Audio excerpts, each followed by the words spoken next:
Let's go ahead and call to order. It is, what time is it? Exit full screen. 4:01 p.m. Eastern Time. And Madam Secretary, if you would call the roll. Okay, one moment. Okay, Mr. Molman is here. Mr. Hagan? Here. I am here. Ms. Epke? I Ms. am Ep- here. I'm here. Thank you. Mr. Longstreth? Here. Mr. Roudsev? Here. Ms. Sarwark? Here. Mr. Smith? Present. Ms. Bilyeu? Here. Mr. Bowen? Here. Mr. Hewitt? He probably will not be able to attend. Ms. Hogarth? Here. Mr. Lucchini? Present. Mr. Nana?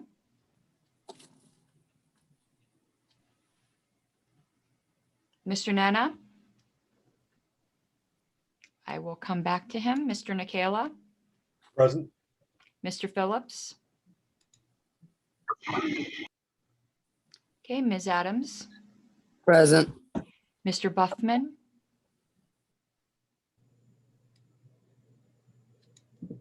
Mr. Buffman? I will come back. Mr. Ferreira? Present. Mr. Flores? Here. Mr. Hall? Present. Mr. Sexton? I will come back. Mr. Valenti? Present. Okay, and I'm assuming Mr. Hewitt still is not present. Mr. Nana?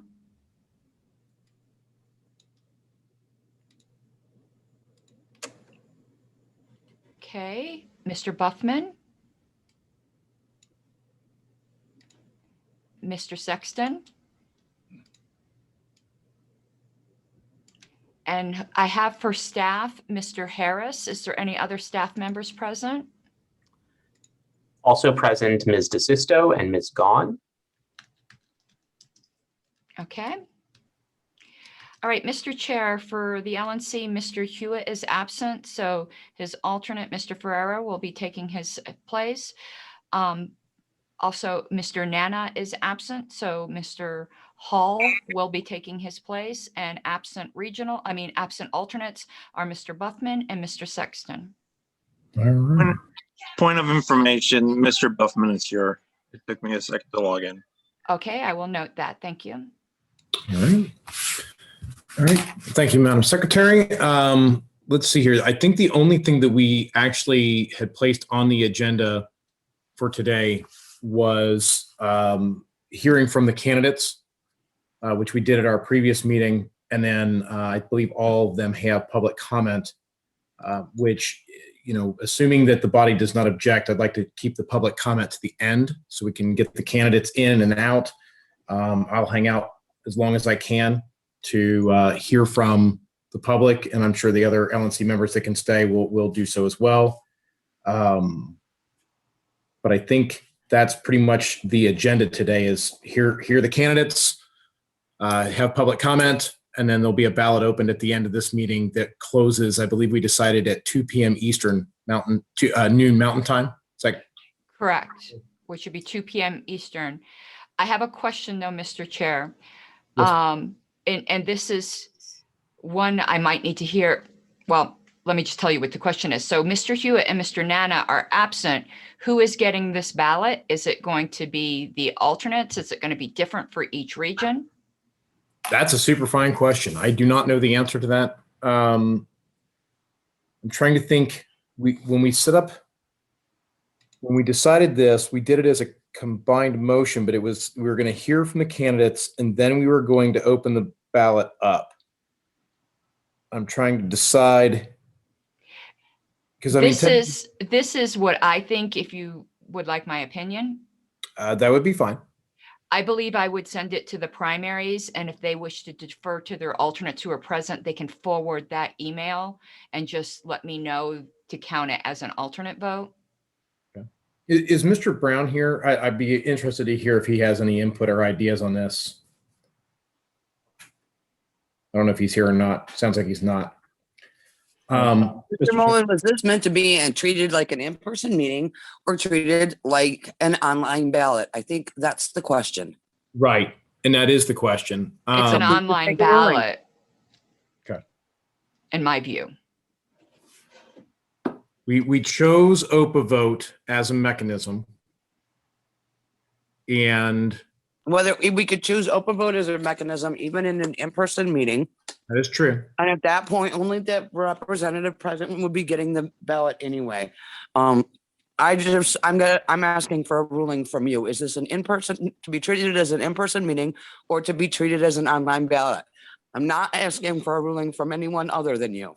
Right. No, I appreciate that, Ms. Adams. I'm trying to think, and I saw some of the email traffic about this, about how this is technically a special meeting, but it's also a called meeting. And I don't necessarily have a good answer for this. So what I'm going to suggest, that because the ballot is open for a period of time. So if we were in person, I'm trying to think how that would work. If we had an in-person meeting and we voted overnight, the person was there, but just out of the room at the time, I think we would still go back to the primary. So if we had a in-person meeting and the alternate was sitting in while we decided to have a ballot overnight, and the primary came back, I believe the ballot would still go to the primary. So Then maybe reaching to these primaries to find out if they intend to participate or not is the right Yes. way to go. and I agree with that. That would be intelligent so that we can close this ballot in a timely manner. Mr. Chair, Yes. I joined like 3 minutes late. So what exactly is the issue? Well, now you're not an issue, Mr. Nana. So now it's just between Mr. Hewitt and Mr. Ferrera. Okay, so If you indulge me, I can answer that question. and that's exactly what I was going to say, Mr. Ferreira. If you could just let us know what the intent between you and Mr. Hewitt is. Yeah, so Mr. Hewitt's mother is turning 93 today. He is at that. Him and I have a scheduled meeting for later today because we're on the West Coast, so we can do that. We are going to discuss this, and he intends to vote as far as I know. Okay. Perfect. All right. So, Mr. Chair, yes, Madam Secretary. point of parliamentary clarification. Okay. Just an FYI, because I did see this on the list, there's no difference between a called meeting and a special meeting. Those are two terms for the exact same thing. Yeah. I'm looking in Roberts right now. Then that's fine. I apologize. I saw the traffic, but as I noted to some of the members before we went live, Just FYI, it's No, I didn't get the section meeting. 9, paragraph 13 in the current edition of Roberts. All right. Well, I think the upside is that we have an answer for now. And hopefully after today, it'll be somebody else's problem to figure that out in the future. So Mr. Hewitt and Mr. Ferrera have their agreement. Mr. Hewitt will be the primary voter for that. And then everyone else who is a primary representative is here. And of course, the officers and at-larges will be voting as well. So. Information. Yes. How long is this vote open for? Presumably it starts at the close of this meeting. I believe that it opens at the close of this meeting, and we had set the closing time to noon Mountain Time, which would be 2 p.m. Eastern, 11 a.m. Pacific.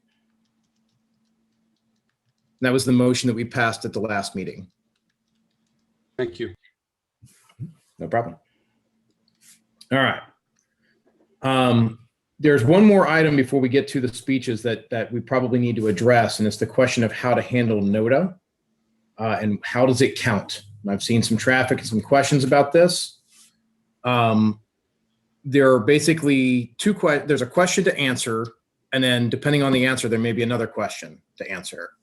So the question first is whether or not none of the above counts like a candidate and can actually lose and be knocked off the ballot, right? Or they can lose, or if NOTA persists no matter what as always an option.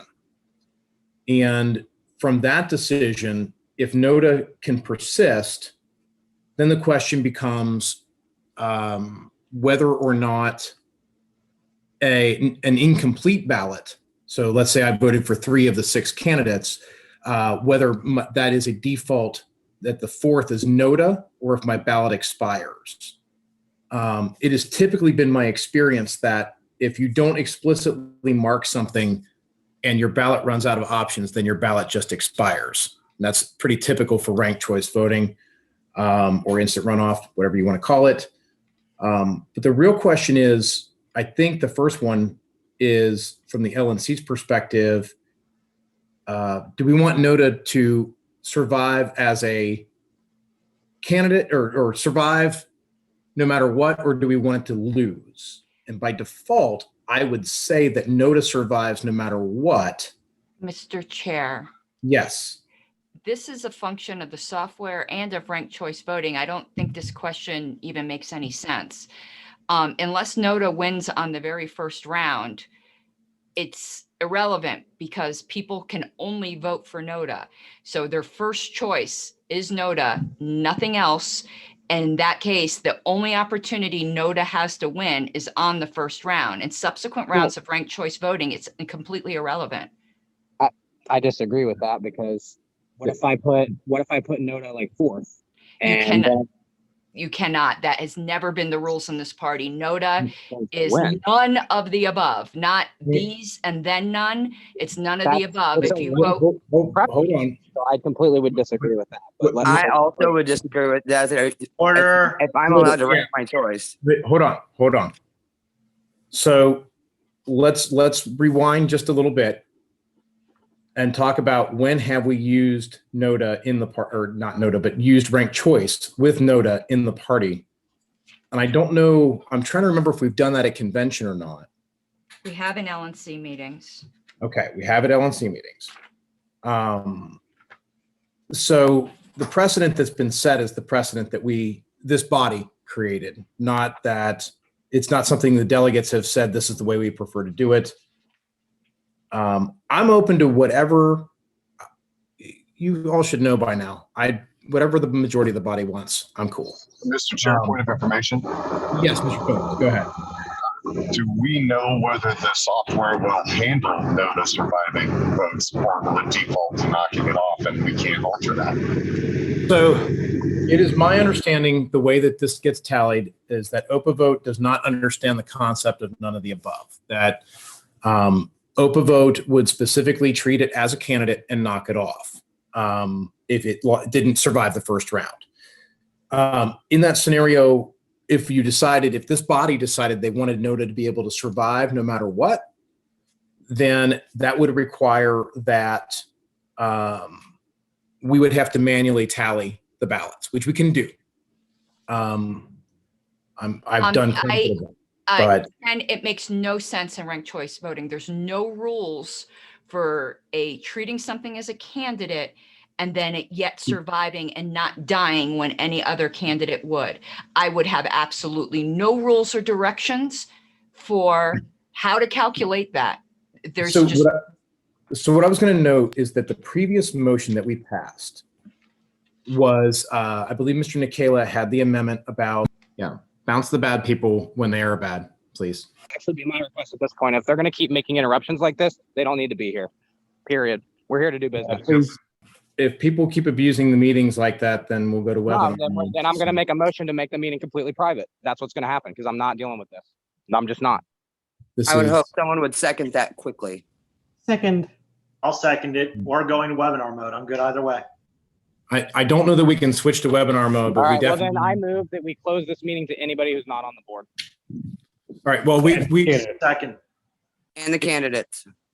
Yep. So, all right. And staff. Absolutely object. And our bylaws, I believe, provide for open meetings unless we're in executive session. So it is an open meeting if we're streaming on YouTube. Order. We are still streaming live. People can still see us on YouTube. But if people are going to abuse our Zoom and interrupt our meetings, then we're going to bounce everybody out because we have business to do. So it's one thing to be open. It's another thing to let people interrupt. And so let's do this. if you guys are okay with it, let's see if we have any more interruptions. Hopefully we just had 1 or 2 annoying trolls. And once we get that resolved, hopefully we can keep going. And if not, then someone can make that motion that I almost heard, I think, again, and we can solve that. Is that okay with everybody? We okay? Yes? No? Maybe? Well, I'll make an objection at the appropriate time if it Okay. becomes. All right. All right. So let's do this. So we were talking about NODA. The motion that was made by Mr. Nicola specifically outlined that we would use the general, what was the exact term, Madam Secretary? A standard RCV. Standard RCV, and it was specifically an OPA vote way of doing it. And so unless we alter that, we would literally just be doing it as that system does the calculation, which does cause NODA to fall off because it's going to be treated like a candidate because it doesn't know. Am I correct about that, Ms. Harlos? That NODA just, the OPA vote doesn't know that Correct. it's a thing? Correct. Not a person? And there's no rules in standard RCV, which was the type of voting we decided to do, even outside of OPA vote. There's no rules for allowing any option to survive. Mr. Right. Chair, Yes, Ms. Adams.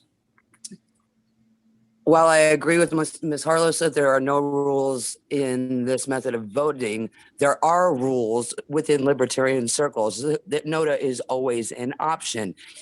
So my question to you is NODA always an option or not? Because I believe that is the question that needs to be addressed. Ooh. Okay, now we're getting deep. Let's see here. I believe that Mr. Chair, I'm sorry, this is really going way off into the irrelevant weeds. Mr. Chair, I object to that interruption. I've Yeah, asked for a ruling. You have properly recognized me. Yeah. So here's what I'm going to say.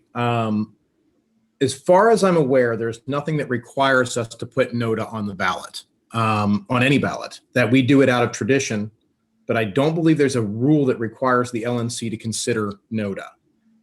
That said, in this case, NODA was nominated, as were 6 candidates, and we did determine that we were using the general RCV methodology. So in that scenario, NODA is treated as a human, not as a concept. And I bring this up now because before we vote, before we hear from these candidates, before we do anything further, I want to make sure that everybody both understands how we're going to be voting and is comfortable with it. Because, after we vote, figuring that out would be bad. So I want to make sure that it is my ruling right now that based on what has been passed, that NODA would be treated as a candidate equal and on par with the other 6 people who have been nominated and would survive or be eliminated just like the other candidates because of what we have chosen in the previous meeting as our methodology. Does that make sense? Mr. Chairman, that's my understanding as a parliamentarian. Okay. Yes, Mr. Brown, thank you. That's what I appreciate that again. So I just want to make sure everybody's clear on that. I would also note that if we can hear from the candidates, and before we go to public comment, since the general thing here was the election of candidates, I would say it is in order if people want to change how we're going to do this, if they want NODA to survive, that actually probably the right time to do that is before we hear from the candidates, because otherwise it might be a jaundiced thing. I wouldn't want people making a choice based on what some candidate said. Well, I guess what I'm getting at. unclear on how it's going to be tabulated regardless, because now there are certain members that seem to think that I can't put NODA anywhere on my ballot and have a valid ballot. That doesn't make sense to me either. So just to be clear, NODA is going to be treated just like a candidate, right? Right. So And I can put it wherever I want, it doesn't invalidate my ballot. right. And for the record, just so everybody understands, by voting NODA, what you're really saying is Ken gets screwed into acting chair a little longer. Just saying that's what NODA does. But Prejudicial. yes, it is. Sorry, but true. And the point is that, the point of that is that it actually is still a person, right? NODA in this context is not a concept. It is treated as an actual candidate. just because of how we've decided to do the voting. So from a vote tally perspective, NOTA is a person. And that's making sure people understand that, right? Because it's going to be able to lose just like a person, any of the candidates. Does that make sense? Does anybody want to change it? Now would be the time before we get any deeper. Point of information, Mr. Chair. Yes, Mr. Just to clarify, so the alternates were able to make nominations, but Thank you, Mr. Harris. Go ahead, Mr. Flores. just to clarify, the alternates were able to make nominations, but are not able to vote. That is correct. Thank you. Yeah. So you, because the alternates are just another vote for the primaries. If your primaries wanted to give that to you, they could, but that's probably, my conjecture would say that was probably unlikely, but you know, whatever. Yes, but okay. So that's out of the way. Okay, I'm going to ask one more time. Does anybody want to change that NOTA is going to be able to fall off like a candidate? Because now's the time. Otherwise, I'm going to say we're moving on to the speeches. I would prefer it, but it doesn't sound like anybody else does, so I'm not going to waste the board's time. Is that a motion, Mr. Nana, that might have somebody second if they care? No, I'm not going to make the motion because obviously Okay. nobody else cares or they'd be speaking up. I Okay. mean, I might be willing to make a second if the motion was made, but I'm not going to make the motion myself. All right. So nobody's making a motion. We're going to move to the next item, which is candidate speeches. And I hope somebody has a die. Not dice, die. Actually, we have 7. So unless somebody, do you have, oh, I'm in the room with a gamer, so I also have a die available. But we have 7 candidates total, right? 6 people in NOTA? Mr. Moore, Correct. point of information. Yes, I believe NOTA Mr. always speaks last. That is a good point. So, okay. Mr. It- Molman, but- I'm just an objection. I object to non-LNC members raising points of order and other interjections during an LNC meeting. I understand, and you are correct, Ms. Harlos. Ms. Harlos, since you're there, hi. Do you have a die handy? I have it in. I have one.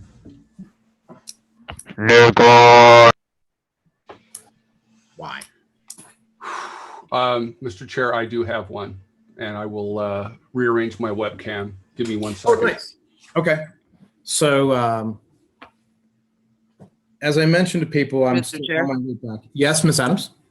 I just want to point out that that's the second obnoxious interruption since you made your statement about obnoxious interruptions.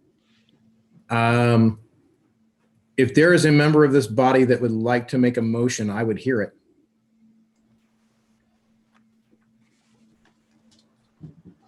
But I agree with you, Ms. Adams. I would love to do that, but I As do a, not. as a point of information, Mr. Chair, Yes, Mr. Longstreth. how simple would it be to, if we were to close this meeting and move to webinar mode, to issue another link and reconvene, say, in 15 minutes? That way the gallery could come in webinar mode if they wanted. That's actually a question I think for Ms. Harlos. Ms. Harlos, could we switch over to how hard would it be to switch over? to I've webinar? never set up a meeting in webinar mode. Okay. I'm imagining it would be simple, but I don't like to opine on something I've never done. Yeah, sure. Is that a Mr. question we could ask Mr. Harris? That's exactly what I was going to. Mr. Harris, do you know how difficult it would be to go to webinar mode?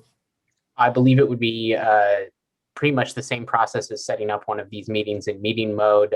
It would necessitate us also ending the live stream and restarting it from inside that webinar, but that would be, I think, the largest disruption. Other than that, it should be fairly simple. Okay. A perhaps alternative would be to mute all within this meeting and disallow control of microphones. It would mean that my assistants, co-hosts would have to help unmute the microphones manually for our LNC members and speakers, but that could also be a pretty low impact way to move forward if we want to mute all. Information. Yes. Couldn't we just make all LNC members co-hosts? I don't know. Mr. Harris, is that possible? That is possible, though I am not sure that that would be any more or less difficult than manually unmuting all the LNC members. So we could do either of those is I think the answer. Let's try Mr. Chair? this. Yes. Before we move on, I would have serious objections to the muting all, simply because 9 times out of 10 that someone in one of these meetings, a member of this board, raises their hands, you don't see it. That's So I would probably choose to just not participate in the meeting myself if that's what we were going to do, because there really isn't a great way for members of this board to participate at that point. I see your point. And I do, because of the view I have difficulty seeing hands raised or not. Here's what I'm going to suggest. If we're going to switch, we can either try muting everybody and manually unmuting LNC members. That's going to require you guys to have a hardware mute on your side of some sort. Do not use the Zoom mute or you will not be able to unmute. I don't have a hardware mute on my side. I'm on a phone, so. Okay. So other than that, the other option would be to switch over to webinar mode. And then we just have control. So, Mr. Chair, there was also Mr. Lucchini's option of muting everybody, disallowing manual unmute, and then making all LNC members co-hosts, which would then give you mute unmutability. I would be fine with doing that. Is there objection from the board to doing that, to doing a mute all for now, taking away the control and then making all the board members co-hosts so we can? Mr. Chairman, I just have a question. If we do that, I know that in the past, Ms. Harlow in particular has raised concerns about not being able to raise her hand to speak when she is a co-host. So is that going to come into play if we do it that way? It would, except that I think the only item of business we have is to hear from the candidates. Oh, but we're going to do Q&A. Mr. Chair. Yes.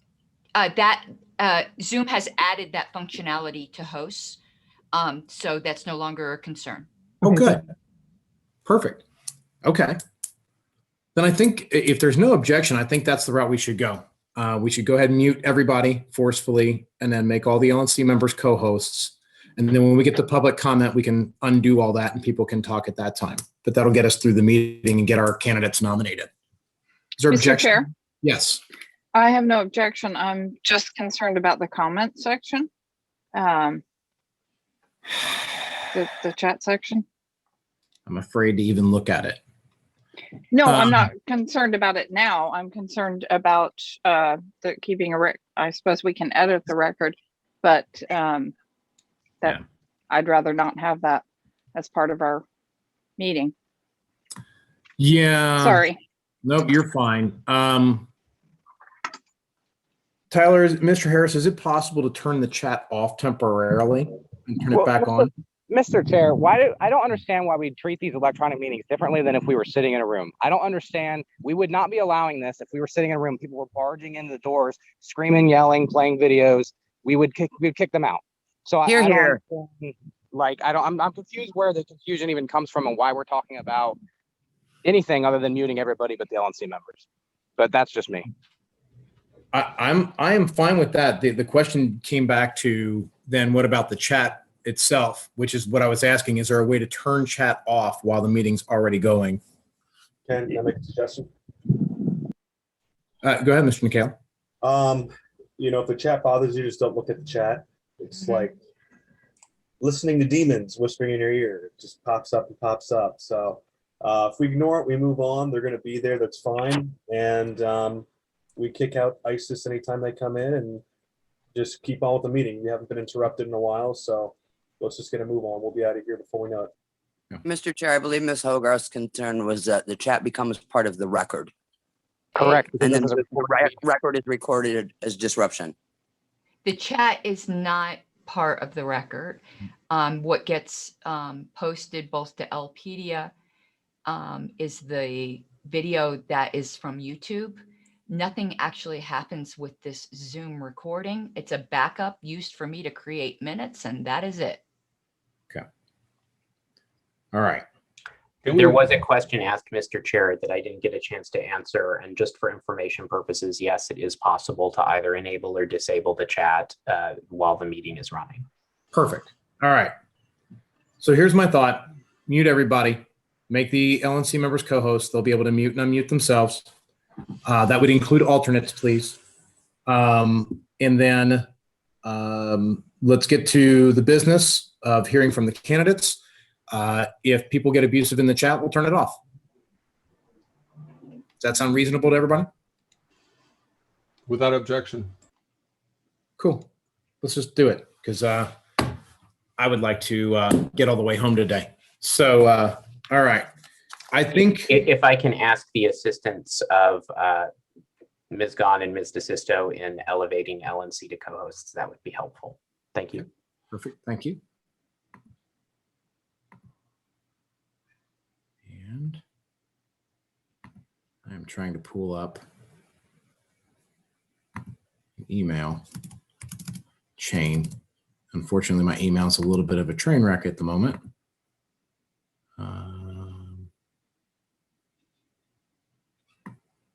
Somewhere we had a list of all the candidates. I just want to make sure I don't. I'm going to list them in alphabetical order. I want to make sure. Here we go. All right. So if I have the list of candidates correct, we have Bilyeu, Dasbach, DeRazio, Moulton, Smith, and Thrasher. Is that correct, everybody? And Noda, of course, but that's last. Does that sound like the correct list, everybody, that's been nominated? Or I should say, any objections to, or have I missed anybody? Speak up. If that's the case, I saw that Mr. Lucchini had a six-sided die there. He had several die there, but I believe he has a six-sided die in front of him. Is that correct, Mr. Lucchini? Is he currently? Is everybody muted now? Is that? Yeah. Okay. So everybody's muted now. All right. Well, wait a minute. Let's see if I can find. I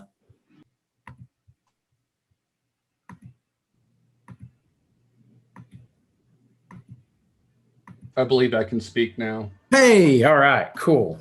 So just in alphabetical order, why don't we make Bilyeu 1, Dasbach 2, DeRazio 3, Moulton 4, Smith 5, Thrasher 6. And then if you roll the dice, we'll figure out what order everybody comes in. Does that make sense to everybody? Yep. Okay. Let's do it. Go ahead. Right. And, 3 was the first one. 3. All right. DeRazio. Oops. 4. That's Mr. Moulton. 2. 2 is Mr. Dasbach. 4 again, so we'll re-roll. Yep. Got loaded dice there, buddy. No, I don't. 6. 6 is Mr. Thrasher. And actually, we get two. We have 2 more left. So wasn't I after Thrasher, before Thrasher, Mr. Chair? So we put everything in order. We assign everybody numbers, and then we're rolling the dice to get random order for the speakers. Mr. Chair, you would only have 1 left, as the Noda is the 7th and automatically goes last. But he rolled a number 6, but that was the 4th person. Correct, I believe, because we re-rolled 3 times. Yes. So Okay. right now it's DeRazio, Moulton, Dasbach, Thrasher, and then we have 2 more candidates. And we haven't enrolled a 1 or a 5. That is correct. 5. 5. All right. So that is Mr. Smith, and then inherently that means Ms. Bilyeu is last. And that means that then Noda is after that. So the speaking order is DeRazio, Moulton, Dasbach, Thrasher, Smith, Bilyeu, and Noda. We never really determined how long the candidates were to speak. I had floated in the list that maybe 10 minutes that combined per candidate would be acceptable. They can speak as long as they want, up to 10 minutes. They can take Q&A after that. Is there objection to that timeline? Cool. All right. I'm not hearing any. So if that's the case, I guess I should ask Mr. Harris. Are the candidates also unmuted? DeRazio, Moulton, Dasbach, Thrasher, Smith, and Bilyeu? They're not, but I can unmute as the speaking order comes up. Okay, perfect. Let's go to Mr. DeRazio.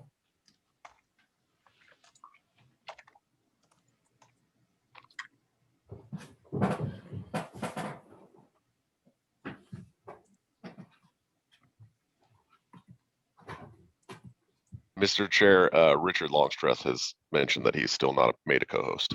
Oh, thank you for. We are still working on it. I thank you all for your patience. Hey, real quick, I need to make sure before Mr. DeRazio goes, then I want to make sure all the LNC members are actually unmuted and co-host, and ask them if 10 minutes is acceptable. Because I did ask that question without objection. And if people couldn't speak, that would be bad. They didn't have the ability to object. So let me know if there's anything I can do to assist you, Mr. Harris, or the staff. If not, we'll just wait until everybody's unmuted. While we're waiting, sir, I noticed that Daniel Fishman has his hand up. Yeah, you know what? Without objection, Mr. Fishman, go ahead. Except he may be muted. I apologize. I was just going to say that you could have split the last two, but you figured it all out perfectly. You guys are doing it exactly right. Thank you for recognizing my hand. Thank you. Yep, I don't see the hand, so thank you, Mr. Phillips, for pointing that out. All right. How are we doing on the LNC members? Everybody unmuted and made a co-host? I believe we may have caught everybody, but if there is somebody who is not, please reach out to me to let me know. All right. So any LNC member that can't speak or seems to still be muted and not a co-host, please ask Mr. Harris for assistance. I'm going to ask one more time, is there objection to the 10 minutes per candidate? Now that we think everybody's able to be unmuted. And question, Mr. Yes, Chair. Ms. Hogan. Yes, Mr. Hogan. The 10 minutes, that's a total time. Because you had said something like they have 10 minutes and then may choose to take questions. You mean they may choose to take questions as part of that 10 minutes? Correct. It is 10 minutes per candidate to spend, as they can speechify for 10 minutes. They can speechify for 30 seconds and do 9.5 minutes of Q&A. Up to the candidates. Thank you. Thank you. Yeah, no problem. Thank you. That's a good clarification. So, all right. With that in mind, let me pull up my timer and then we'll get this started. Clock, timer. 1 hour is wrong. That will not end well. 10 minutes. That'd be a long time. All right. All right. So I have 10 minutes on the clock. Mr. DeRazio, are you unmuted? I am. All right, perfect. I'm going to mute myself and I'll tell you to start, and then I'm going to mute and start your timer. So when you're ready. Whenever you are. Hi. Hello, LNC. Thank you for inviting me to what seems like the strangest pool party ever. I am Tony DeRazio. I am a lifetime member of the National Party. I've been a leader in the Libertarian Party of New York for the last 5 years. I've served as vice chair and chair of this party. My time during chair was during a very turbulent time in the LPNY, where we had a couple of groups that were claiming to be the Libertarian Party. I'm happy to, one of my proudest achievements was bringing the party together, bringing those factions together, and making sure that we were able to get the business of the party done and get candidates on the ballot and support one Libertarian Party. I've been a candidate twice, once for Congress, once for local town justice. I was a chair candidate last year, as many of you probably remember. I came in third. I heard from a lot of people that I was their second choice, which puts you in third in a lot of cases. I want to talk to you for a few minutes about why I'm running, what I'm doing here, and then I don't want to take the 10 minutes talking at you. I want to hear the questions that you have. I think you all are doing a great job. I really do. I know you get a lot of negative mail, a lot of hate. I'm not even looking at the chat myself because I'm sure there's a whole lot of negative comments over there. But I think you're all doing a great job. You're all liberty warriors. You wouldn't be in this position if you weren't. I look forward to working with you. That may sound strange to hear coming from a chair candidate, somebody who's looking to lead this group. But I see this not as a strong chair, at least not in the traditional sense. There are some times when a chair has to be strong and make a ruling, but in general, we're a team. I'm a strong believer in utilizing everybody's talents. We all want a world set free in our lifetimes. I think this is a great body, and with proper leadership, with the right person steadying the wheel, we can get there. Little shout out, by the way, to the staff. Y'all are doing a great job too, and I don't think you get recognized enough. So to all the staff on the call and all the staff who are listening, please, you're all doing fantastically. One of the things I do in my non-Liberty time is I'm a curler. If you're familiar with the sport of curling, or if you're not, I'll quickly explain it. It's a sport that's played on ice usually with teams of 4. You've got one person who's the skip, who is directing the strategy and calling the shots. The exception to that is when the skip is throwing stones, because everybody on the team throws 2 stones. When the skip throws the stones, it is the vice skip that is calling the shots. It really is a team effort, and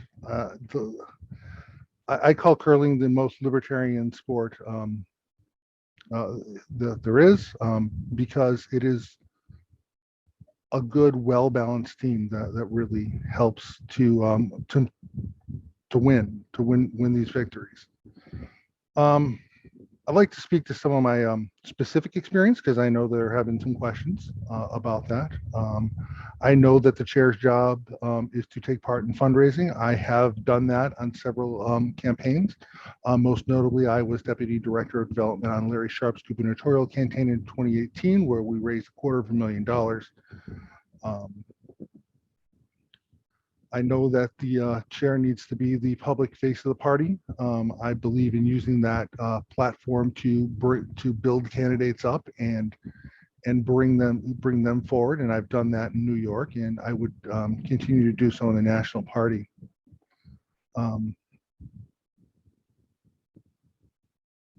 I've built the New York party. We have over 20,000 enrolled libertarians. Many of those happened during my time as chair. All of them happened during my time as chair or vice chair when we gained ballot access. And I'm very proud of what I've done there. I've spoken to some of the problems that we had in New York, and just to kind of amplify it. Not necessarily the same factional issues that we're starting to see nationally, but we did have a faction who thought they knew the right way to build liberty, and they had some great ideas, and wanted to pull in a different direction. And it took a chair like me to sit down with them and get us all on the same page and get us all pulling in the same direction. Likewise, if there are any groups that feel like we are going in a bad direction and have ideas for direction we need to pull, I'm more than happy to sit down with them. Specifically, in my first 14 days, I plan to sit down with any caucus leader who will sit down with me and talk and listen to them and hear their concerns about national. I really want us to be a team. That's really that's my goal here is that this is a strong team leading the United States to a world set free in our lifetimes. I really want to come on board to steady the ship. I've done it in New York. I can do it nationally. I think you've heard from a number of people who support me, who will speak to my qualifications and tell you that I've done it there, and I continue to do it to this day. I believe, in the words of Harry Brown, that freedom and responsibility aren't interconnected things; they are the same thing. It does not just apply to public policy, but how we run this party, and that's how I've run. That is the type of leader that I have been. I thank you for your consideration and wish the other candidates the best of luck in this vote. And I look forward to any questions that you might have for me. All right. I cannot see hands. So Mr. Harris, does anyone have their hand up at this time of the LNC members? There are no LNC members currently with hands up. There is one hand from the gallery. I'd really like to hear from the LNC side more than anything. So I want to give the LNC the opportunity, and that includes alternates, by the way, to ask any questions first before we entertain gallery. Anyone on the LNC? All LNC and alternates should have control of your own microphones. If for some reason you don't and you raise your hand, I can remedy that. Okay. Any LNC members? Hands have just come up from Mr. Hall, followed by Ms. Adams. All right, Mr. Hall, go ahead. Thanks, Tony, for coming here. My question for you is, what are your thoughts on the CRM project going forward? New York has been a strong supporter of the CRM project. It has reaped rewards for us. It has made the data that we had in 3 or 4 different places far easier to use, and I am fully on board, fully in support. Ms. Adams? Yeah, hi, Tony. Good to see you again. My question for you is this. If I were casting a ballot tonight and listing you as my #1 choice, who should my #2 choice be? Ooh, that's a good question. And by the way, I don't envy you, because there are 6 good candidates in this race. There really are. If I were casting my ballot and I wasn't voting for myself, I would probably either choose somebody who has the LNC experience like Mr. Moulton or Mr. Dasbach, or somebody who has a large party experience like Ms. Billiam. All right. There's a little bit of time left. Any other LNC members? Yeah, I got my hand up. Okay, go ahead, Mr. Valente. Yeah, Tony, great to see you. Talk about some of the projects we got going on nationally, such as Frontier Project, and what your thoughts are on those. I have been trying to replicate the Frontier Project in New York because we are so desperately in need of aggregating our resources in New York for candidates. We have done a very bad job of it in the past. That is something I've been a champion of, and I would continue to be a champion of it. 20 seconds. 20 seconds. Are there any other specific projects, Mr. Valente, you want to hear about? My 10 seconds left.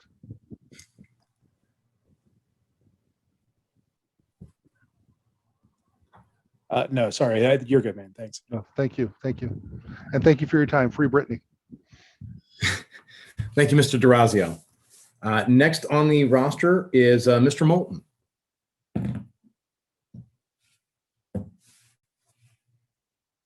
Wait for him to unmute. Okay. Hello, Mr. Moulton. You can hear us, we can hear you. Same deal, 10 minutes. I'm going to try to watch the clock. I try to give a 5-minute. I don't know if you can see me while you're talking, but I try to give a 5-minute warning, and I was trying to give a 30-second, but there was no way to do that. So as you get close to the end, I'll let you know that too. So when you're ready. Thank you. Yeah, so I'm seeking the position of national chair because I think I have the skill set and experience where I think I could do a good job as chair of the party. I have experience serving on the LNC. I served 2 terms, including a term as vice chair. I have experience as chair well on the LNC. I chaired an LNC meeting when Bill Redpath was on his honeymoon. I chaired half of the LNC meeting when he had to leave early at the end of the national convention. I chaired parts of the 2008 national convention. I've chaired 2 large state affiliates, Pennsylvania and Virginia. I've chaired the bylaws committee and the judicial committee at the national level. I run a good meeting. Compared to my predecessors, my meetings are usually shorter. We have less interruptions. They just run smoother. I'm very good at Robert's Rules of Order. I was previously a professional registered parliamentarian. I haven't kept up with that credential, but I still keep up with Robert's Rules. I've been involved with the Libertarian Party for about 20 years now. I've been a life member of the party since 2006, and I've been a financial supporter of the party, a monthly pledger of $100 a month since 2005, I believe. I'm a licensed attorney. I have a PhD in economics. Both of those I think would help out with the chair job. With respect to the PhD in economics, I can analyze policy pretty well, and I keep up with policy that comes out from Cato and other think tanks, so I can speak to issues that are of importance to libertarians. I have social media experience. I started the Libertarian Party Facebook page, which I believe has over 750,000 likes right now. I ran it for the first year and a half to 2 years, and then I turned it over to the party to administer it. I started our LinkedIn group. And more generally, I jump on opportunities when I see them. And not all of them work out, but some of them do, like the Facebook page, for example. I tried to recruit a U.S. senator to the party, and would have worked if the state affiliate hadn't been opposed to it. I tried to organize college campus groups on every campus using a Facebook resource. Facebook subsequently turned off that resource like 3 weeks into the project, so we had to shut it down, only organized maybe like 10 campus groups. But if Facebook had continued, it would have organized hundreds. I just jump on opportunities, and I'm a strategic person. I lived close to LPHQ in suburban DC in Virginia for about 10 years, and I visited the office frequently. Very familiar with most all of our staff members. I currently live in Pennsylvania, but that's close enough to drive to LPHQ pretty quickly if needed. I have technology experience. I basically minored in computer science as an undergraduate. I program in over 12 languages. I've developed resources for the LP program myself. I've run websites for state affiliates and county parties. So I understand technology. I make the CRM a strong priority. In Pennsylvania, we're one of 50 states, but I believe we have somewhere between 1/5 and 1/4 of the active users on our CRM. So we're definitely making use of the CRM, and it's a strong priority for me. I have election experience. I ran for U.S. Congress in 2004. I was in 5 televised debates. When I was chair of Virginia, we ran 5 times as many candidates as any year in the last decade. In Pennsylvania, I pioneered the Moulton maneuver, where we are targeting districts where there's no Republican or Democrat running. We elected about 40 libertarians 2 years ago. We're hoping to elect 100 this year. We already have 200 inquiries from people who have called or emailed us who want to run, who will run if we get them on the ballot. Probably not all of them will make the ballot, but we're working on that right now. I get along with most every caucus. I get along with individuals. So I think I'm a good fit for the job in general. I do not intend to seek the LNC chair position in Reno. This is just interim for me. So I would not seek the position in Reno. If elected, I would resign from all other LNC positions to focus on being chair of the party. The only thing I wouldn't resign from immediately is working on the Moulton maneuver. We have about 3 more weeks of candidate recruitment, so I'd finish that out, and then I would resign after that. At this point, I'm open to questions if anyone has any questions. All right. Thanks, Chuck, or Mr. Moulton. LNC members? I again can't see hands, so Mr. Harris, do you see LNC member? Oh, I see Valerie, Ms. Sarwark's physical hand. So, and yeah, I see. Sorry, I only have a yes or no.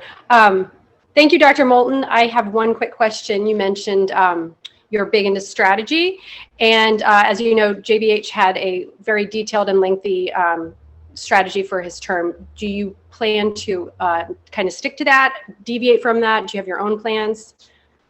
I don't have his strategy in front of me. So it's hard to answer just yes or no to will I would endorse his whole strategy. I certainly support the Frontier Project, and I support the CRM, and electing libertarians is a strong priority of me. I hope that answers your question. I'd be happy to look point by point into his plan and get back to you in more detail after this meeting, if that would be helpful. Thank you. I see there's a couple of hands up. Mr. Harris, can you tell me who is next in line? Ms. Adams, then Mr. Hall. Perfect. Ms. Adams? Yes, thank you, Mr. Moulton. Many times we ask chair candidates to tell us what they envision to accomplish in their first 100 days.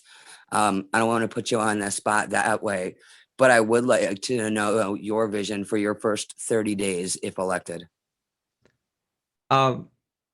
Well, I guess in general, I hope to help the LNC get along better. I would speak to each LNC member, try to figure out conflicts they have, try to figure out their priorities, and try to get most people what they want. I don't really have a lot of things that I want to change. I'm not planning on changing staff or changing agendas. I believe in the weak chair model, where the LNC really runs the ship and I'm just a facilitator. So I don't really have any strong priorities I can point you to in that respect.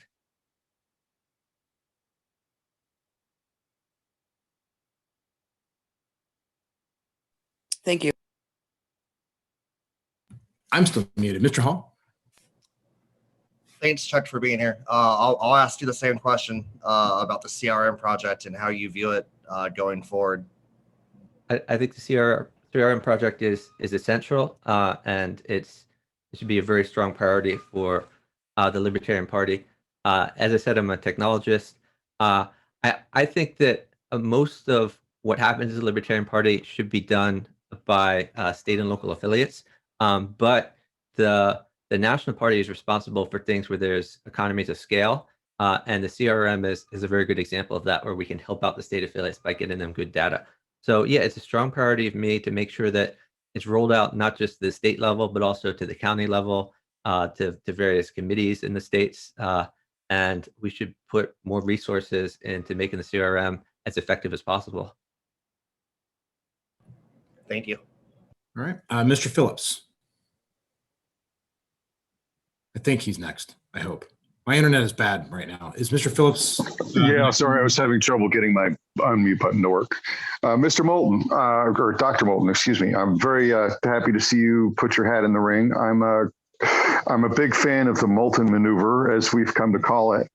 And I have two questions related to that. One is that I want to make sure that we are not taking you away from that activity, which I think you addressed a little bit in your speech, but I'd like you to clarify a little bit more on that.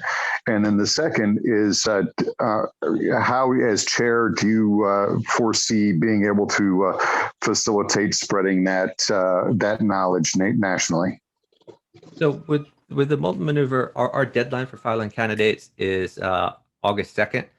So we will be and candidates need a number of days to petition. So probably 5 days to a week before August 2nd, we should have all of our candidates figured out.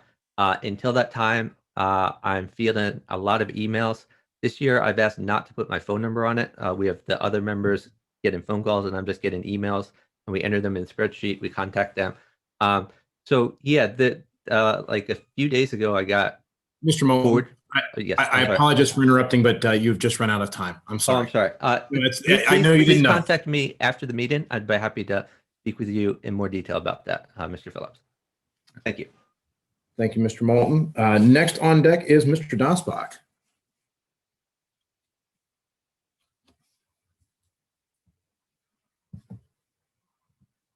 Mr. Dasbach, are you there? I'm sure he's there. Oh, there you go. I thought the unmute was being done on your end, so we're good. No problem. So thank everybody. Also want to thank Dr. Moulton. I'm working on helping candidate recruitment here in South Carolina, and I have been promoting the Moulton maneuver for us. We have about half of our legislative districts that go uncontested by either a Democrat or Republican. So there's really a great opportunity there that we haven't been taken advantage of in the past. I've said I would be happy to serve in this capacity. I have done this before. I've served 2 terms as chair, so I've had experience with building consensus on the national committee, with chairing the 2 national conventions, for doing fundraising, media interviews, and the like. The the question was asked about a plan, a strategy, or a set of goals. I believe in a collaborative model. That is, the goals, strategy, and budget priorities should represent a consensus of the LNC. It should not be the view of one individual, the chair, or frankly, anyone else. And so the thing I would be looking for is to make sure that whatever we're working on has as broad a possible buy-in for the entire national committee.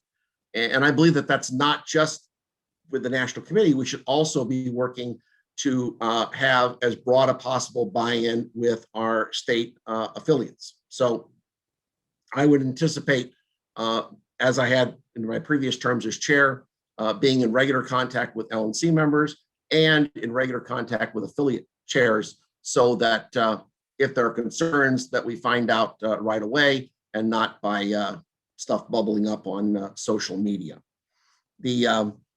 I've served both as chair and executive director, and in both those roles, I was heavily involved in fundraising, particularly as executive director. I've also been involved with fundraising with the Jorgensen campaign, and in the period between when I served as director and the campaign, I was involved with 3 different theater groups, nonprofits in the DC area, and in all of those, I had some level of fundraising involvement.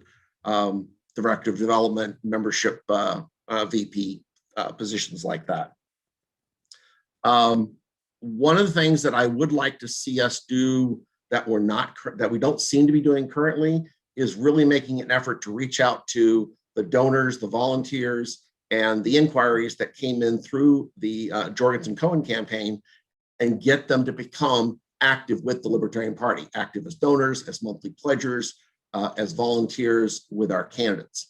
And that is something that I both have experience with doing, and to the extent we're doing it through email, it's not a cost issue. So this is something that can be done without drawing staff away from the other important things that they're working on. As I indicated, I think that we need to look at this as a team effort across the entire party. So the Frontier Project is incredibly important. 50 state ballot access is incredibly important. The CRM is incredibly important. We need to have those tools available to our state affiliates and working with them. And I'm glad to see that we finally have brought a communication director on. We apparently haven't had one for quite a while. We did have one during the time when I was chair and director, and it's really important. One thing I would mention to the committee is that I suspect that we will find very quickly that the amount of work that needs to be done in the area of communication is more than one human being can handle. And so to the extent that we're able to increase funding, we may need to look at possibly adding some staff in that area once the communication director gets fully up to speed and sees what the needs are.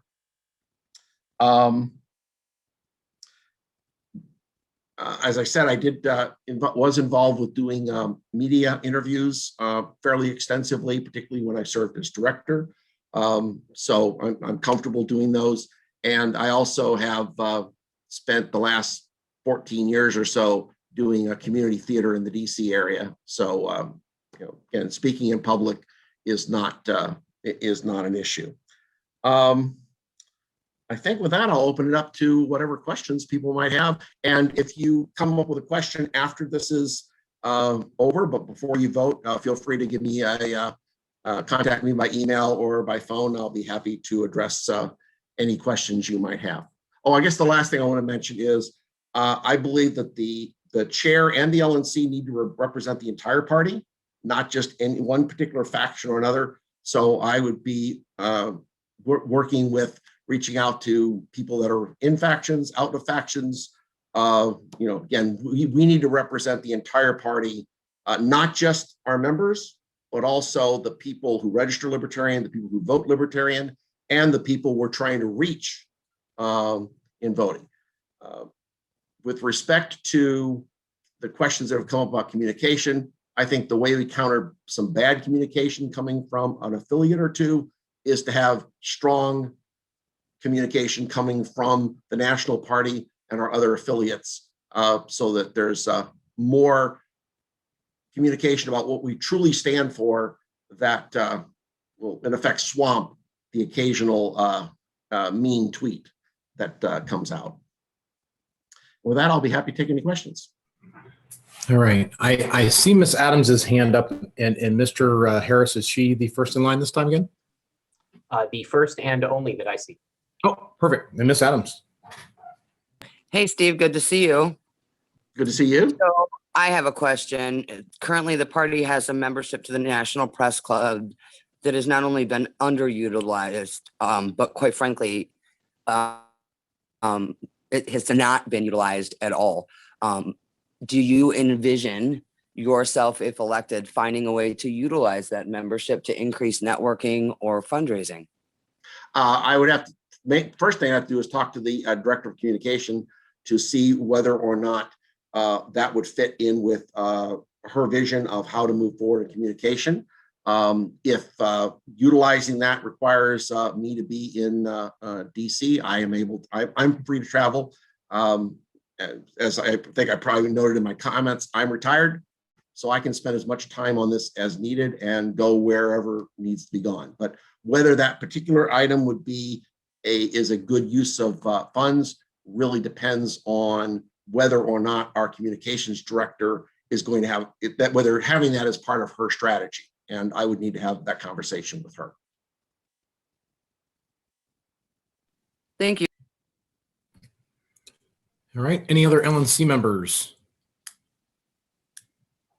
Mr. Harris. Oh, I see Ms. Sarwark's raising. I see Ms. Sarwark with a manual hand raise. Hi again, sorry. Hi, Steve, thank you. Analog instead of digital. And I have a naked child coming. Been there, done that. Steve, do you see yourself more, if you're the captain of this crazy ship, keeping the rudder steady or steering us in a different direction? What kind of vision do you have? Well, I would initially look at steering us in the same direction with the one caveat that I mentioned, that I think we need to do more to reach out to the people that came forward during the campaign that we haven't reached out to yet. But beyond that, I don't see any moving. But I really want to talk to the national committee to find out whether that set of goals that we currently have, does that in fact represent the consensus of the committee. Mr. Harris sent them to me, and it all looked fine to me, that everything on there made sense as far as what we should be doing. But I heard the comment that this was a strategic plan that was developed by JBH. And so I would want to make sure that it does in fact represent a consensus of the LNC, that it's important that we're all pulling in the same direction. Thank you. All right. I don't see any more hands. Mr. Harris, do you see any more hands from the LNC? Ms. Adams' hand is still up. I'm not sure if that's still an artifact, but I see no additional hands. Okay. Well, Ms. Adams, if you have a follow-up question or another one, you can do it. No, it's an artifact. Okay. Let's see here. Well, you have 36 seconds left, Mr. Dasbach. So brevity, you never get in trouble by talking less than what's needed. So, all right. Again, thanks for the opportunity. Thank you, Mr. Dasbach. All right. Next up is Mr. Thrasher. Pause, reset.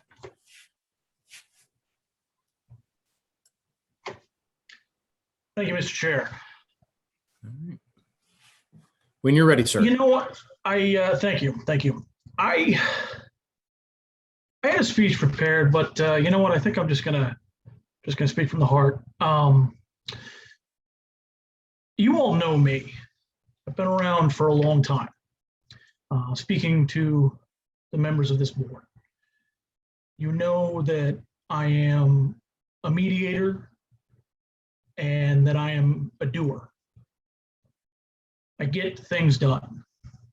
And I will be quite frank with all of you that the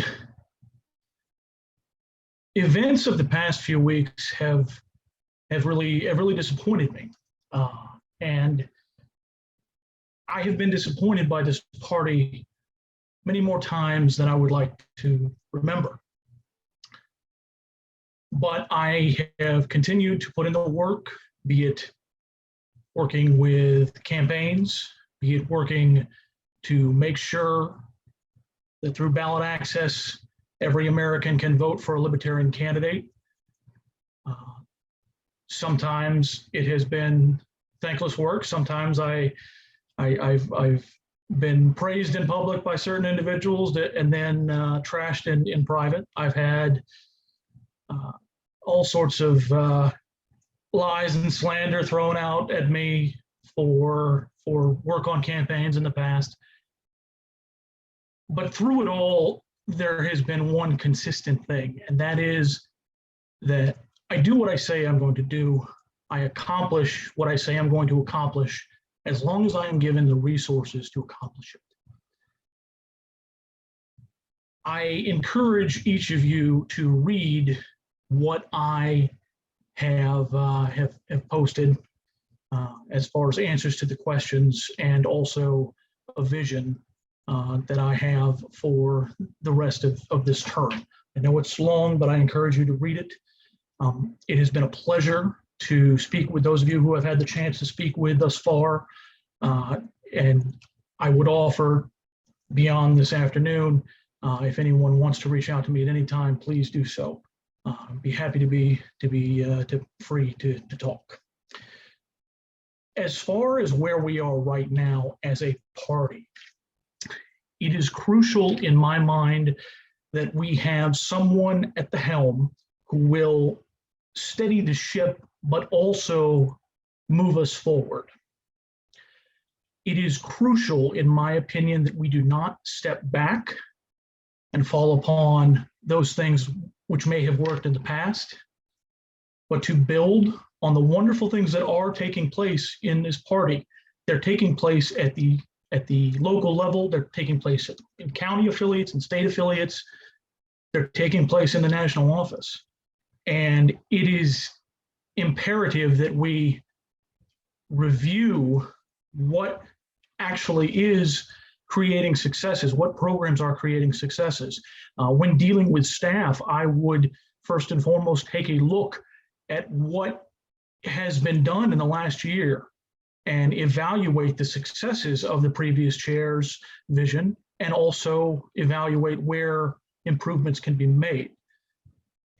I think it's very important to realize that the disappointment that I've felt in the past from this party is shared by many, many people. And the reason that disappointment is there is because our party has vast untapped potential, be it untapped volunteer resources, untapped financial resources. There are so many more things that we have at our disposal that we have not in the past done a great job of utilizing.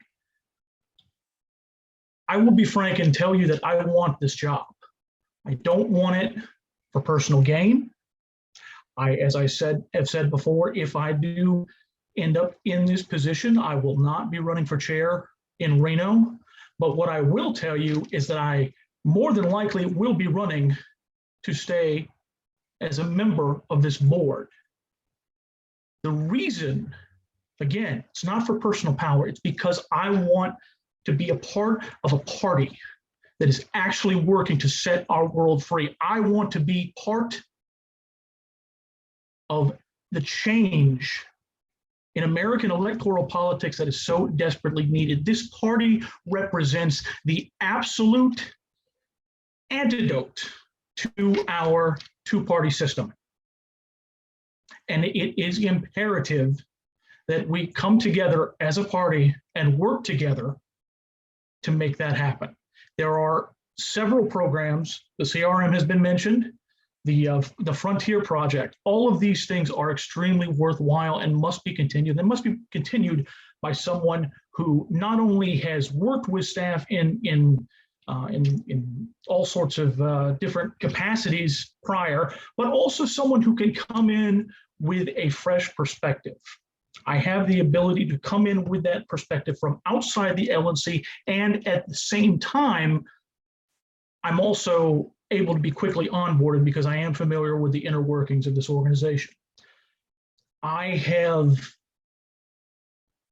been very pleased with a whole lot of things that have happened in the national office over the past year. But again, I do believe that everything needs continual evaluation, and everything that this party does, it must do dynamically. I also feel very strongly that the main reason for the national party's existence is to be a service provider to our affiliates.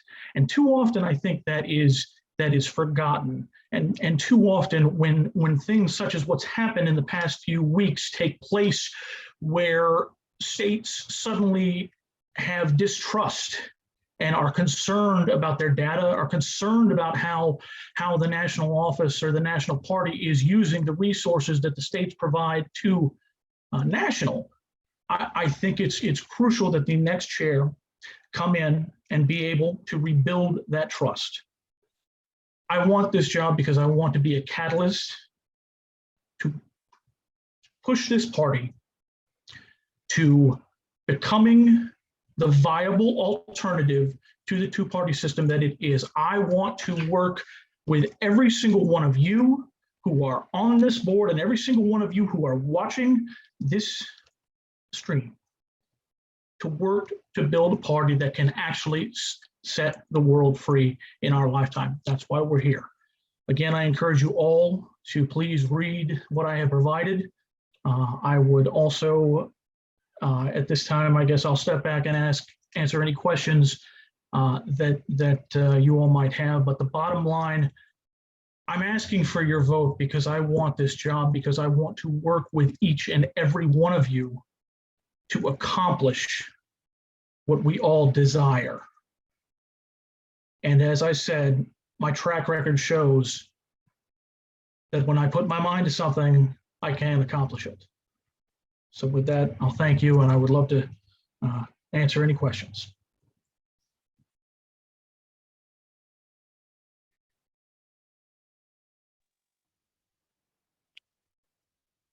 Mr. Chair. You're muted, Ken. It helps to actually hit the unmute button. Yes, Miss Adams, go. Sorry. Yeah, hey, Chris. We heard Dr. Moulton talk about the soft chair model. In keeping that in mind, can you very concisely share with us what you see the role as the chair to be?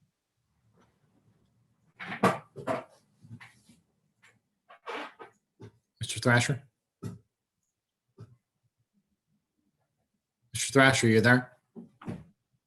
Now I can unmute myself. My apologies. Yes, thank you, Ms. Adams.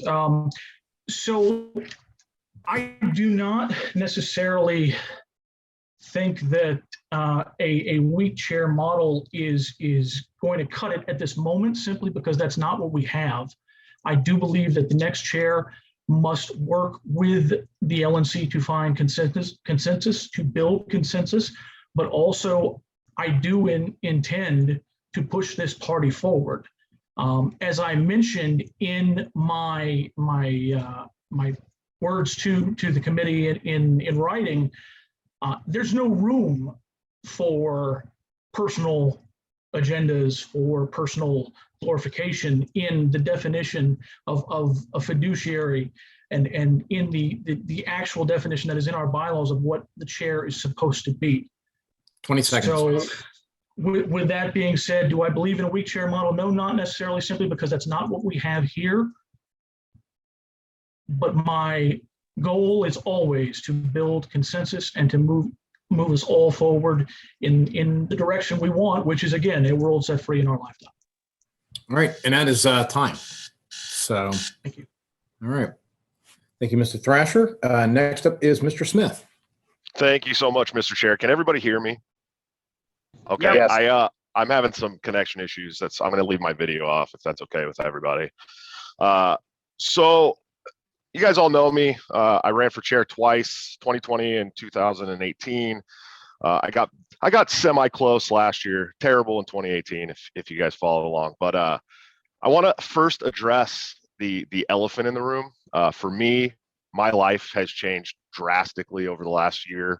I went from being a single guy living with my best friend in a 3-bedroom tract house in California, and in 1 year I have 7 children and a fiance, including 2 newborns, one of them being my granddaughter, all living with me. And so I understand that I checked out for a while as far as what I could do for the party for several months.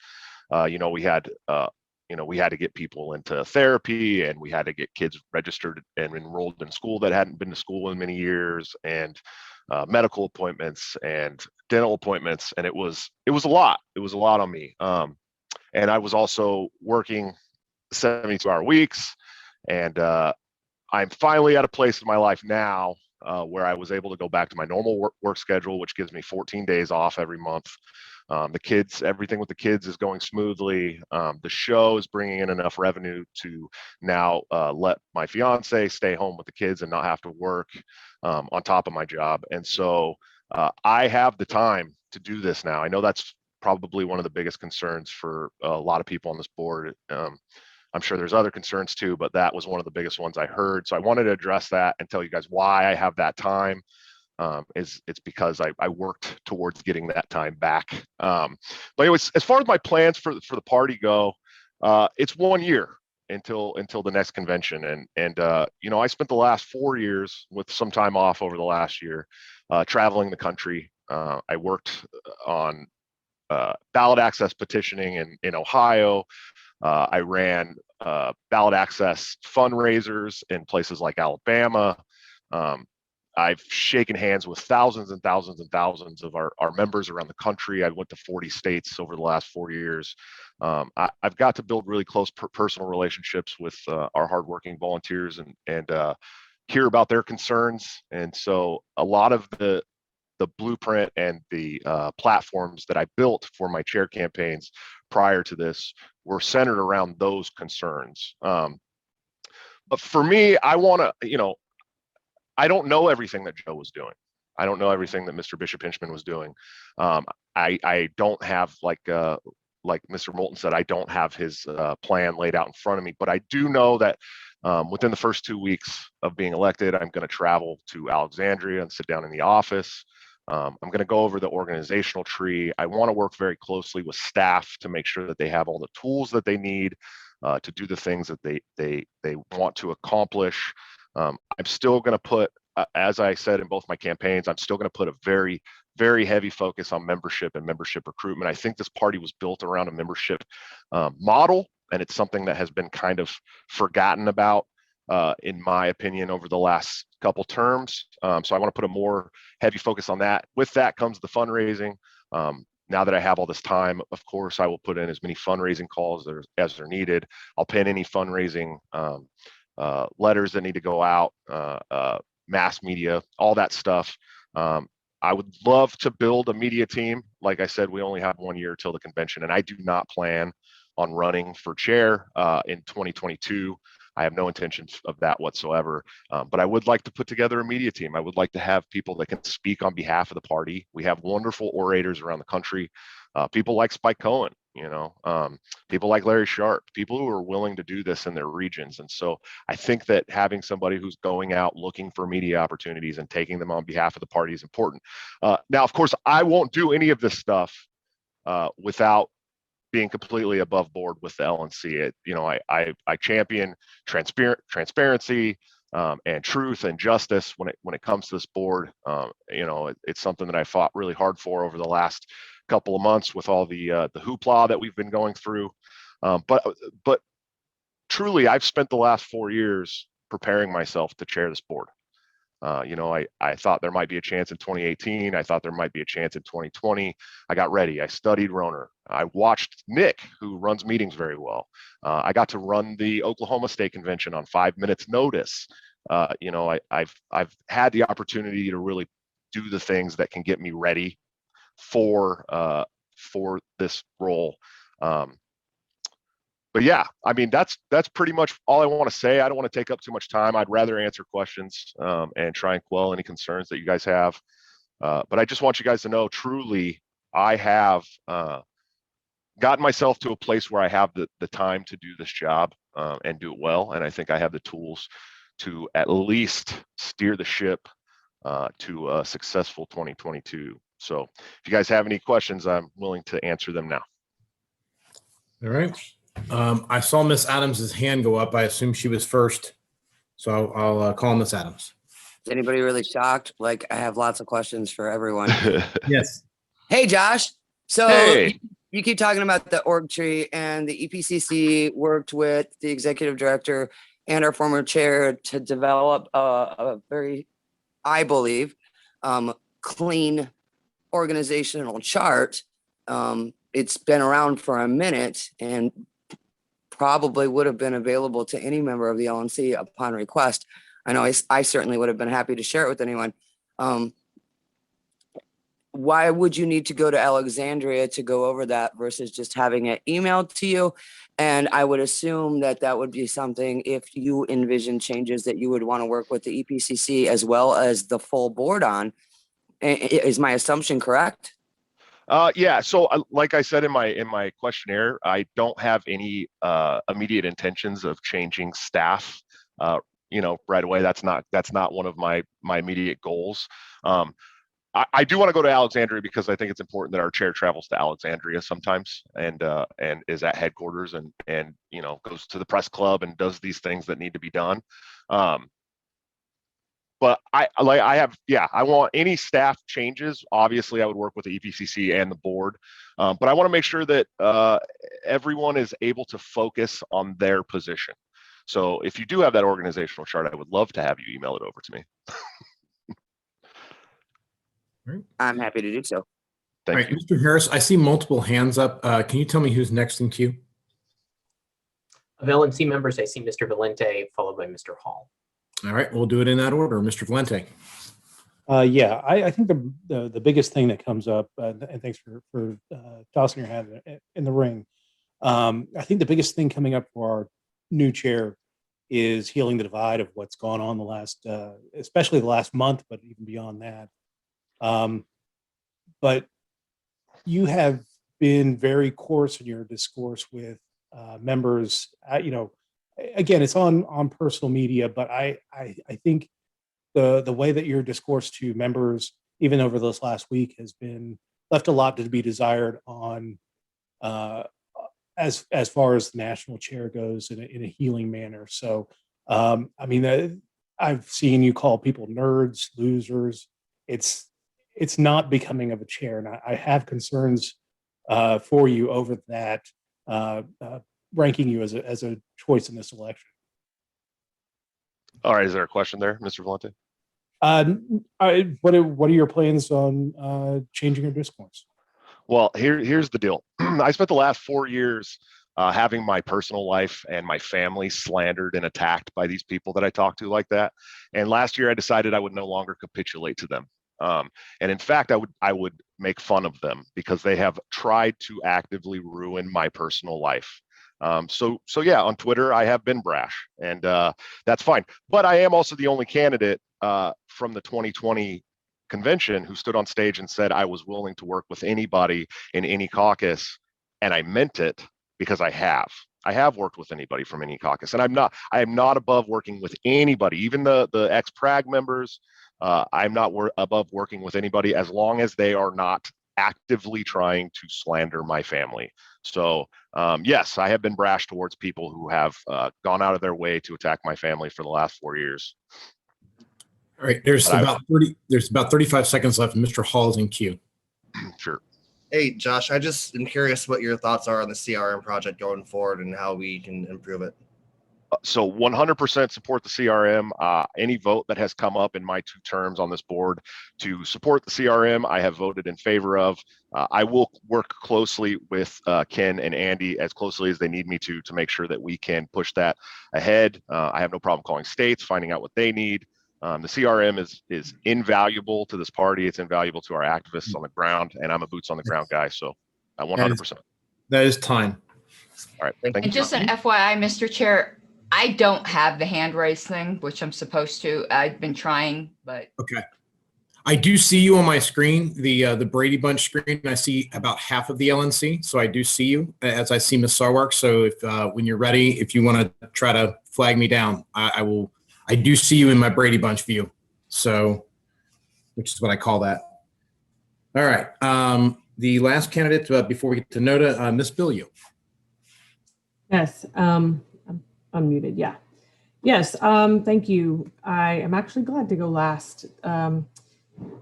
Lots of things that were said already by several of our candidates have been, or just things that I could echo. It seems that each one has something to offer in one way or another, and some definitely more than others. I have served on this committee. This is my 3rd term on the LNC as Region 7 rep. I was elected back in August, several months late here in Texas because we had to push our convention back as the chair of LP Texas. So yes, I do have big board experience here. I've also run for office myself, run for state senate and state board of education twice.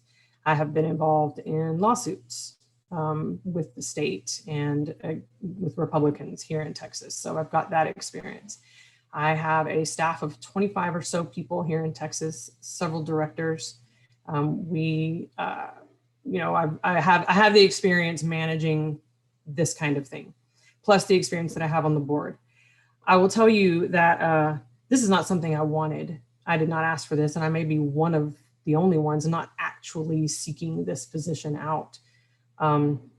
But I was recruited to do it, and I'm happy to do it. I am very supportive of our staff. I do see the role of the chair as a facilitator to help keep the board on track and keep the party moving forward. First and foremost, I see the Libertarian Party as a political party, and our goal is to get libertarians elected across this country and also influence public policy where we can.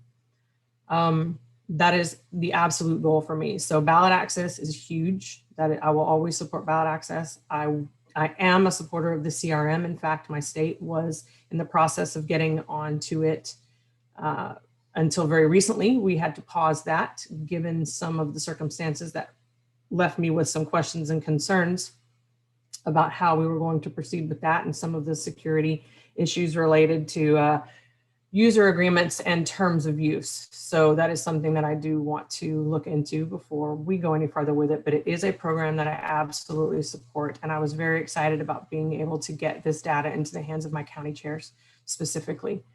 Frontier Project, same thing. Anything that we are doing to get libertarians elected is something that I am on board with.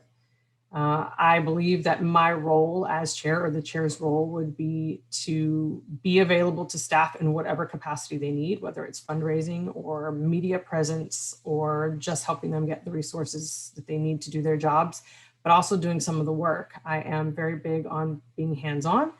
I do not mind getting down there and doing work myself. Anybody who has ever been, who has worked with me will know that. The other thing that I think is important to note, and it was something that I discussed with Ms. Harlos yesterday, is that the way I operate in Texas is my officers are very involved in our activities. So I do when it is appropriate and when I feel that we have a shared vision and we can trust each other and it's efficient and productive and effective, I will utilize the entire officer board or officer corps. Again, I do not belong to anybody, any caucuses. I don't have any affiliation with any caucuses. I see no need to. I'm here for the party first and foremost. And like I said, I've already established what our goals are for that. I'm happy to entertain any questions. All right. Mr. Harris, can you tell me if anyone has their hand raised? I see no hand. Oh, Ms. Oh, there's Adams. Ms. Adams. Just expect it. Just I was. I thought you might. I was a little bit slow. Hey, Whit. Hi. So my question for you is a little bit different than the other candidates. Having previously served as our interim director of fundraising, do you see places where we could improve our outreach in order to bring in larger donors, true whale donors, that you could assist in? I can't speak to anything that we're not doing necessarily, but I definitely am would be willing to continue to expand that outreach as much as possible while also nurturing the relationships with donors that we do have. I think there are a couple donors that have perhaps dropped off either very recently or in the last year or so, and I would do whatever our expert staff might decide is appropriate for that, as well as pull in some expertise from outside to get some pointers on what we might be doing with that. But yes, I'm willing to do whatever it takes to enhance our fundraising activities, and whether it's with the staff we have, or like I said, getting some outside suggestions for that too. It's things that we're learning here in Texas as well. So, but specifically things that we're not doing, I can't answer it that way. But I am open to suggestions, and we'll definitely work toward fundraising goals to surpass fundraising goals. Thank you. Thank you.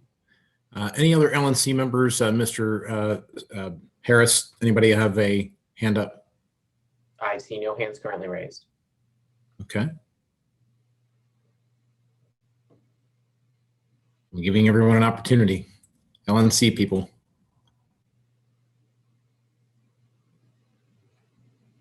All right. Well, Ms. Billy, you have 4 minutes left if you'd like to just talk about whatever. Yeah, I just want to say I'm willing to do the work. I know that it has been asked whether or not I would step down from Texas. The answer is no. I will not be stepping down from Texas. I believe that I can do both of these, fulfill both of these roles effectively, and I want to do whatever it takes to keep us moving forward and continue with the goals that we have. And if we're able to create some new ones together that focus our attention externally and get us where we're going and where we've been trying to get for the last 50 years, then that's what I'm willing to do. Thank you, everybody. All right. Thank you, Ms. Billiou. All right. The last speaker on the docket for this evening is Mr. Fishman, speaking for NODA. None of the above. Thank you all for suffering through one more meeting and a lot of speeches, and I will do my best to be brief. First, I want to talk quickly about voting and ranked choice voting. There are 7 candidates here. One of the benefits of ranked choice voting is that you get to vote for somebody and you get to vote against somebody. The way you vote against somebody is by ranking them number 7. That means you have to rank 1, 2, 3, 4, 5, 6, and 7. But please don't let your ballot be exhausted. Put 7 choices on your ballot and rank them all in order. The person who you put 7th is the person that you are actually voting against. So please fill out your ballot completely. Very important in ranked choice voting. Second thing, why NODA? Libertarians have a proud tradition of none of the above. We are the party that stands for the idea that the people are not sheep. We don't need shepherds. The chair has done some wonderful things. Chair can do a lot for the party, but we don't need to rush to judgment here. We don't need a chair this instant. We have an in-person meeting coming up in the next 2 months. A vote for NODA says, you know what? Let's put it off for those 2 months. In that time, what is the chair really required for? The chair runs the local meeting. Mr. Molman has proved himself to be exceptional at that sort of thing. He has been thrown into the worst possible maelstrom that a chair could be thrown into, and he has shown himself a man who conducts himself with grace and with class. I noticed that there has been some peace recently in the email threads and on Facebook, largely due to the fact that Mr. Molman went out and asked for that peace. And it happened because he asked for it. Here's a situation where you guys can say, you know what? There is a peace vote here. NOTA is the vote for peace. NOTA is the vote that says, you know what? We don't need to make a decision right this second.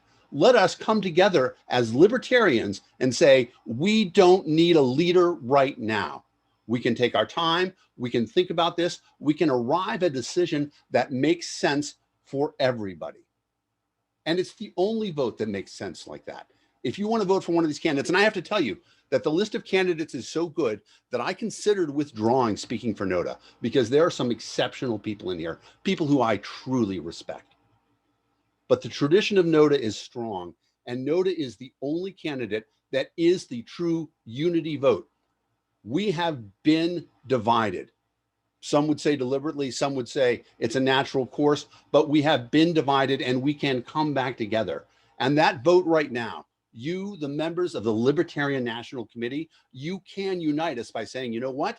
There's one candidate that we all agree upon. And you know, it's interesting, we're doing this in ranked choice voting. If we were doing this in approval, NOTA would win in a landslide because everybody approves of none of the above. But in this case, where we're doing ranked choice voting, this is you, the Libertarian National Committee, sending a message to the Libertarian body. We are here to put this ship in order. We are going to right the ship, and this one chance where we don't have to vote for a whole bunch of different people and indicate factionalism, indicating a split, we're going to vote for NOTA first. And here's the thing, that you get to rank everybody. So vote for NOTA first. Make NOTA your first vote. And if NOTA doesn't win, then your second vote will get that vote. It's an easy thing to do. If NOTA's not going to win, you haven't hurt anybody. It's the beauty of ranked choice voting, as that you get to rank the candidates in order. So think about giving your first place vote to NOTA or your second place vote to NOTA. Whatever you have to do, NOTA is a choice that represents liberty. It represents a freedom from leadership. It represents our ability to say, I choose, when picking a leader, none of the above. And that's an important thing for us to talk about. Monarchy, monoarchy, one king. Anarchy, no kings. But no kings doesn't mean no laws. No kings doesn't mean no structure. No kings means that we don't need a leader. And libertarians, right now, we don't need a leader. We can take a step and vote for libertarian principles. We don't need to elect anybody who's going to change the way things are going. We don't need to elect anybody who's not going to change the way things are going. What we need is a moment to breathe, a moment to step back from this whirlwind that we have been in. And I regret the one bad thing about this, that I am putting my good friend, Ken Molman, in a position that he doesn't want to be in. But I know that that is a man who will stand up and do what he has asked for. I'm not asking for no chair for forever. I'm asking for this vote to please consider none of the above. And we can elect a new chair in 2 months. We're not saying no chair ever. We're just saying not this instant. We will not be rushed into a decision. Give us time to deliberate. Members of the LNC, the vote is in your hands. The one unity vote is none of the above. Thank you very much. And I will yield my time. I do not think it's appropriate for NOTA to take questions. I was just going to ask, it'd be kind of strange. Okay, well, in that case, I think we've heard from all of the candidates and from NOTA, the representative for NOTA. At this point, the only things left to do is to take public comment. And then also, once the meeting closes, the secretary, I assume, is either preparing or will prepare or will send out a ballot. The ballot is ready. It's just ready for me to push the button. Okay. Mr. Chair. Yes. Is it appropriate at this time for members of the body to make any comments? Yeah, we're going to go to public comment. Are you talking about from LNC members? Yes. I would say that's fine. I don't have any, unless somebody objects, I would say that's fine. I don't have anything. I just didn't want to let any of our colleagues have to go by without having something to say if they had something. Sure. I mean, other than those that are nominated and have already spoken on their own behalf, I would ask them not to do that. So, but other than that, any members of the LNC, anyone want to say anything before we move to public comment? I see Ms. Harlow's hand up. Yes, and I'll be very, very brief. This was actually something, and it was more in the nature of a comment rather than a question. So it's good that time ran out. I noted that there was a question earlier to Joshua Smith about what was perceived as some intemperate language on his part. But I have to say that I'm ashamed as a body that we did not call out the fact that somebody's family was being attacked. We're more concerned about the way somebody responded to their family being attacked. And also the very, very intemperate language of our outgoing chair calling a good portion of the party Nazis and bigots. It's just a statement, not a question, but it's a statement that needed to be made. All right, thank you, Ms. Harlows. Any other members of the LNC want to chime in before we move to public comment? I can't see everyone's hand. Mr. Harris, can you check to make sure there's no hands, or some hands that I'm not missing? Mr. Hagan just raised his hand. Oh, perfect. Mr. Hagan. Oh, I see it there now. I just want to thank all the nominees for willing to serve as the chair and for coming to speak to us. Thank you, Mr. Hagan. Anyone else? Yeah, I think we have a lot of really good choices, and ultimately, I really do. You guys know I'm a soft chair model kind of gal anyway.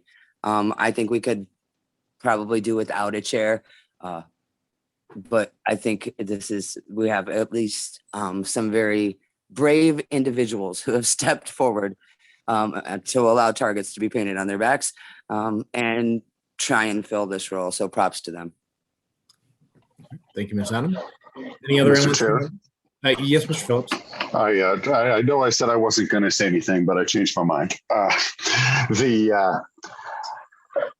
I want to echo everybody's thanks for all the nominees and being willing to step up. And I just want to point out to all of you that all of you are eminently qualified for this position. And some of this is going to come down to some hair splitting.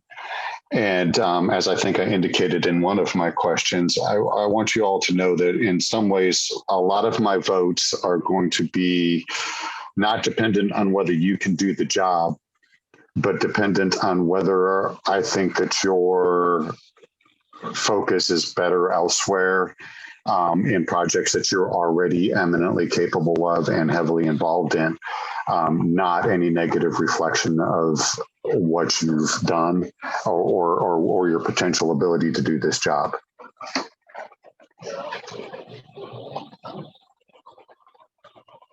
That's it, I'm done. Am I back now? Okay, people are moving again. My internet connection.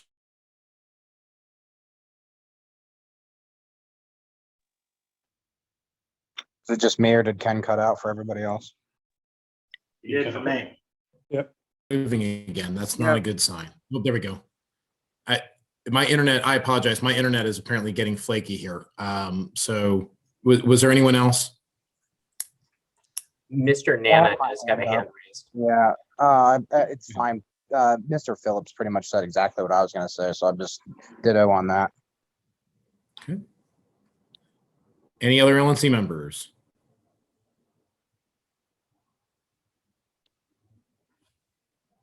All right, I'm not hearing anybody else. So I'm just going to reiterate, great choices, great people. This is actually probably the hardest vote I'll ever cast. Because I'm, not only do I have the faith that each of you could do the job, but you're also my friends, and it's really tough. This is going to be a rough one for me.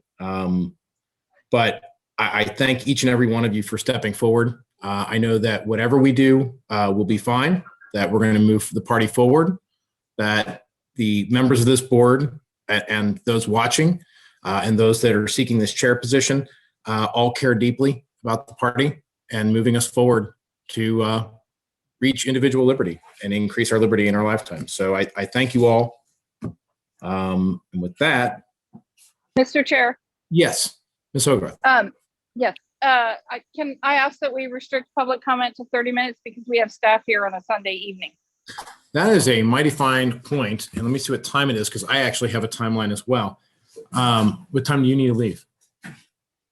Hold on. 6:30 roughly. Okay. But Yeah, 30 minutes. 30 minutes would be perfect. So if there's no objection, let's do 1 minute per, which has been our tradition, 1 minute per speaker, and go for 30 minutes, and that'll get us out of here just before 6:30. Is there any objection to that from the LNC members? All right. Hearing none, I saw that Mr. Harris was already sending me a list of people. All right. In order, I have, whoop, and then it moved. Pietro Garassi. I hope Pietro, I know it's that part. I may have mangled your last name. That is my job here, is to mangle people's last names. Michael Heiss, and then at least we think it's Mike. There's a Mike Heiss and a Michael Heiss. So if that's not the real Michael Heiss, say so. And then Omar Requero. Those are the three, at least up first. Pietro, you are recognized.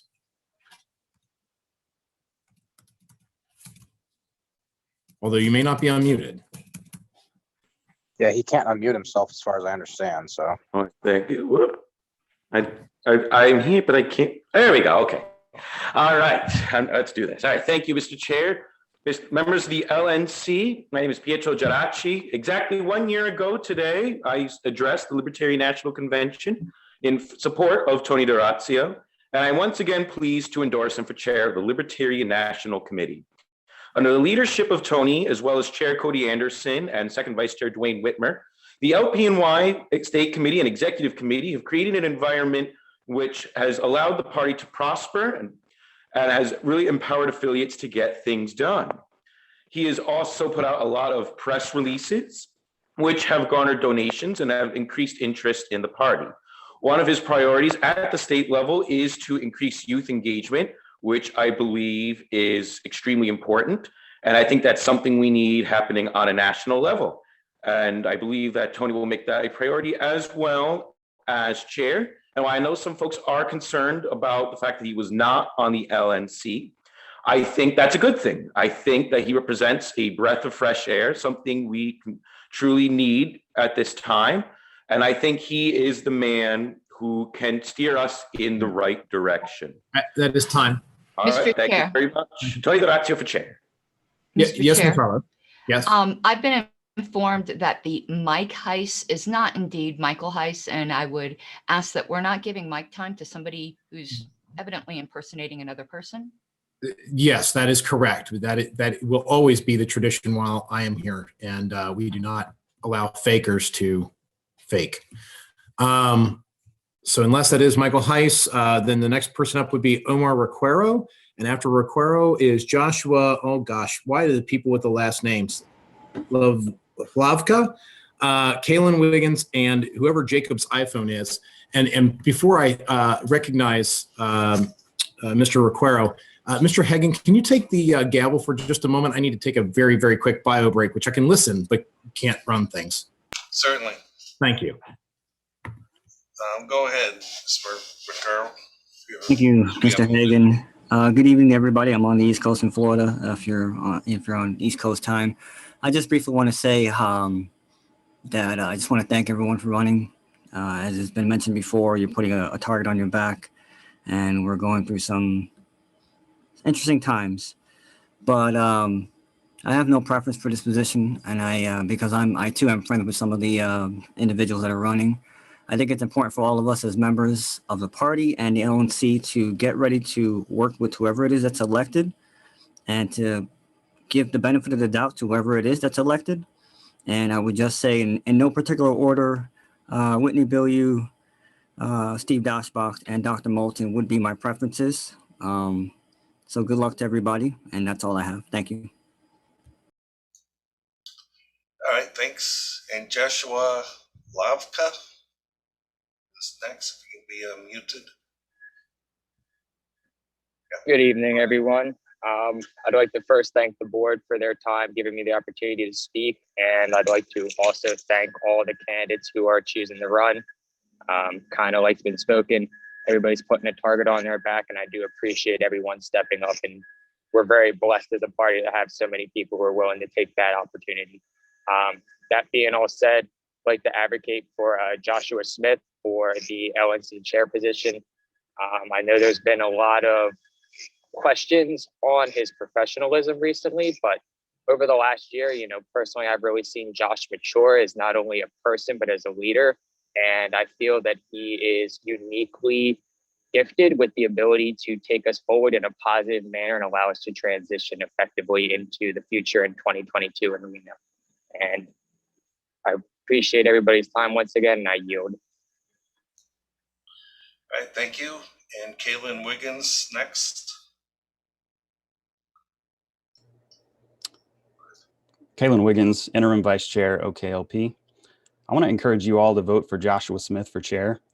He's been a great fundraiser for the party. He's been one of the loudest voices against the recent New Hampshire corruption. He finished second in the last two chair races, behind two now disgraced former chairs who have embarrassed this party and left it where it is today, irrelevant, ineffective, and weak. It's time for a chair who understands our principles and lives by them.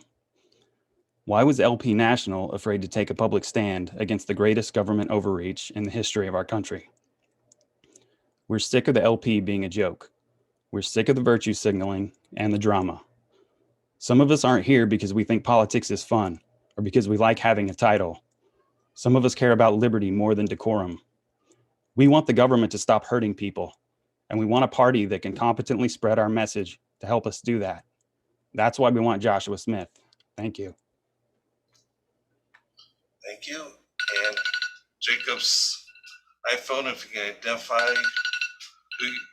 who you are and go ahead. Yeah, my name is Jacob Winograd. I wanted to make a public comment in support of Joshua Smith for LNC chair. To me, my perspective, the Libertarian Party is in a bit of a mess right now. And one of my favorite public intellectuals, Jordan Peterson, has one of his rules as cleaning your room. And I think we need to do that. And I think Joshua Smith is uniquely equipped to do that.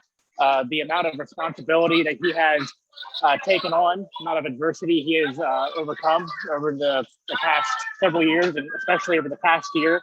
I just think that, one, I want to tip my hat off to him, being able to be there for all those children, for his family. I think that speaks a lot to his character more than anything he says to people who are just absolutely nasty to him and his family on Twitter does. And I think that we need somebody who can, take on those tough challenges and lead with integrity, honesty, and put in that kind of hard work. So yeah, my recommendation is to vote for Josh Smith for interim chair. Thank you. All right, thank you. And next is Holly Ward, followed by Robert McCall. Did you want to take over, Ms. McMullen? Mr. Hagan, I can take over whenever you're ready, but you can go ahead and, if you want, go ahead and call the next person, and I'll also keep time, and we'll do the gavel handoff there. Okay. Yeah, Holly Ward is next. Thank you for letting me speak, and thank you for everyone that spoke tonight, or I guess today, depending on your time zone. I think it's important that we listen to everybody and take a moment to reflect. I believe the last in-person LNC meeting, Ms. Harlos referred to it as a hug fest. And I think that's true. I think there's a component to people. I think there's a component to being in person where you can look someone in the eye and have civil discourse. I'd encourage everyone to vote for Noda, not because of no chair. And I'm sorry, Ken, I know you hate that answer. I see your face. But because it gives the opportunity to have an in-person reflection and conversation, to have a discourse and collaborate and discuss ideas and views from everybody that we've heard today. And I like the idea of the hug fest. I don't know if that's tacky or sad, but I love the idea of everyone, coming together for the sake of liberty. And I'd encourage Noda to have that pause. Again, Ken, I'm very sorry. I hope you didn't turn your camera off to throw up. But to really reflect on that, to come together in an in-person LNC meeting and come with a maybe peaceful and more pensive resolution. I yield the rest of my time. Thank you, Ms. Ward. Let's see. I believe Robert McCall is next.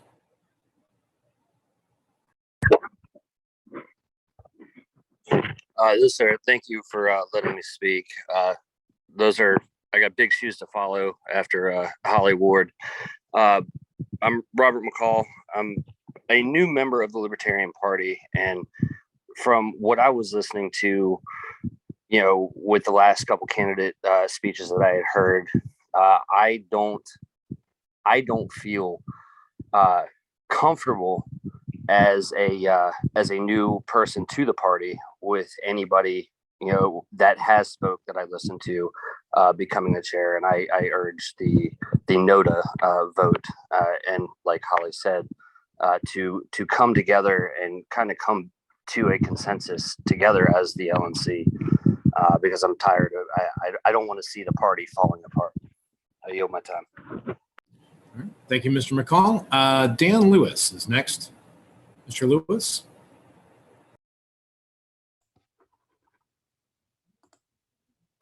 Sorry, give me just a second. Oh. No problem. All right. I am Dan Lewis, and on behalf of the Professional Wrestling Caucus and our reigning, defending, undisputed World Heavyweight Champion, Ashley Shade, we have 6 candidates, and there is actually the perfect match for 6 candidates. We have 6 competitors in a match called the Elimination Chamber. So I propose we have an Elimination Chamber match to decide our next chair of the LNC, sponsored by the Professional Wrestling Caucus and the LP Cracker Barrel Caucus. That is all. All right. Thank you, Mr. Lewis. Next, James Janneman. Mr. Janneman. Thanks. James Janneman, Libertarian Party of Minnesota Executive Committee at large.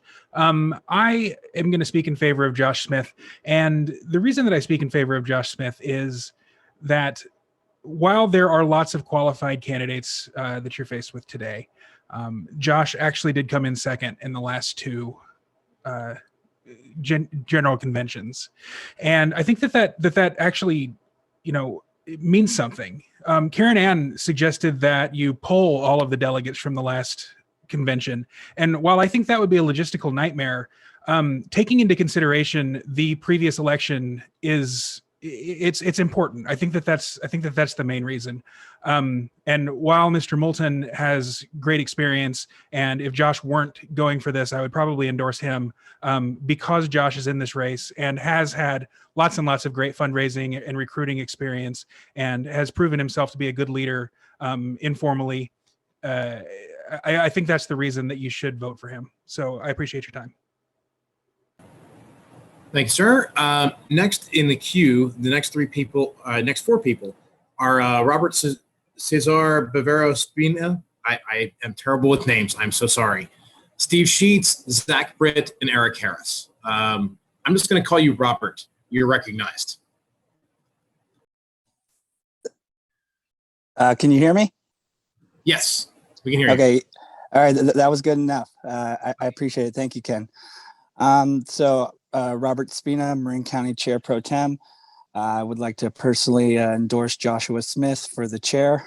I think his messaging of liberty and libertarian principles not only follows my ideals, but the overall National Libertarian Party. So I'd like to endorse him as the LNC chair.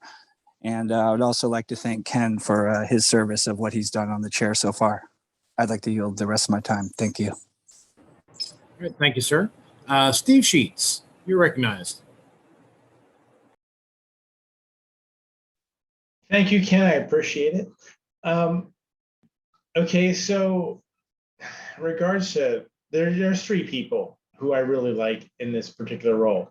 I love Chuck Moulton.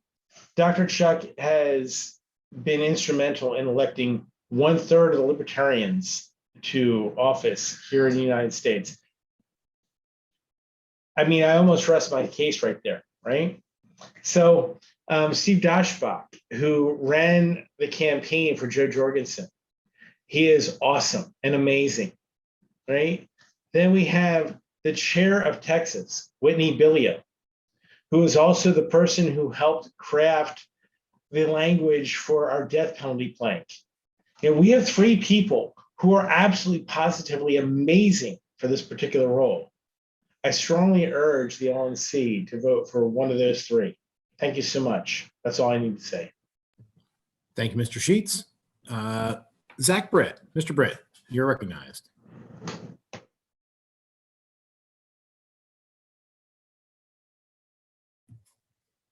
Zach, are you there? You don't hear me? Hello? There you are. There you are. You are recognized. Okay, awesome. Thank you guys for allowing me to speak. I would like to say that I think that Ken Molman has done an excellent job since he has been given the opportunity to be the interim chair. And I am glad to see that he's staying as the vice chair. I think he does an excellent job there as well. But however, I do love the tradition of having a no to vote, and I think that it definitely needs to stay. And I'm glad it's being introduced into this vote. However, I wouldn't discourage anyone from voting NOTA, because as the person who would remain in the chair has suggested, he does not want you to vote NOTA. So please, for Ken Molman's sake, do not vote NOTA. He's a good man and he deserves better. But I would say that I think that all of the options available, with relatively few exceptions, are all viable. And I would support the chair regardless of whoever wins. Thank you for your time. I yield. Thank you, sir. Next is Eric Harris, and then after Mr. Harris will be Mimi Robson and David Johnson. Mr. Harris, you're recognized. Thank you, Ken. You're doing an excellent job, and we all love you. But I'm here to endorse Joshua Smith. There's a lot of things we can say or dislike about him, but he came second twice, and both his people that he got defeated disgraced the party and walked off. So I'm pretty sure that we should give Joshua Smith his chance in steering this organization to what we want. And I will yield my time. All right. Thank you, Mr. Harris. Ms. Robson. Hi, thank you very much. This is Mimi Robson. I'm the chair of the Libertarian Party of California. I want to first just really thank Mr. Molman for doing an amazing job as interim chair.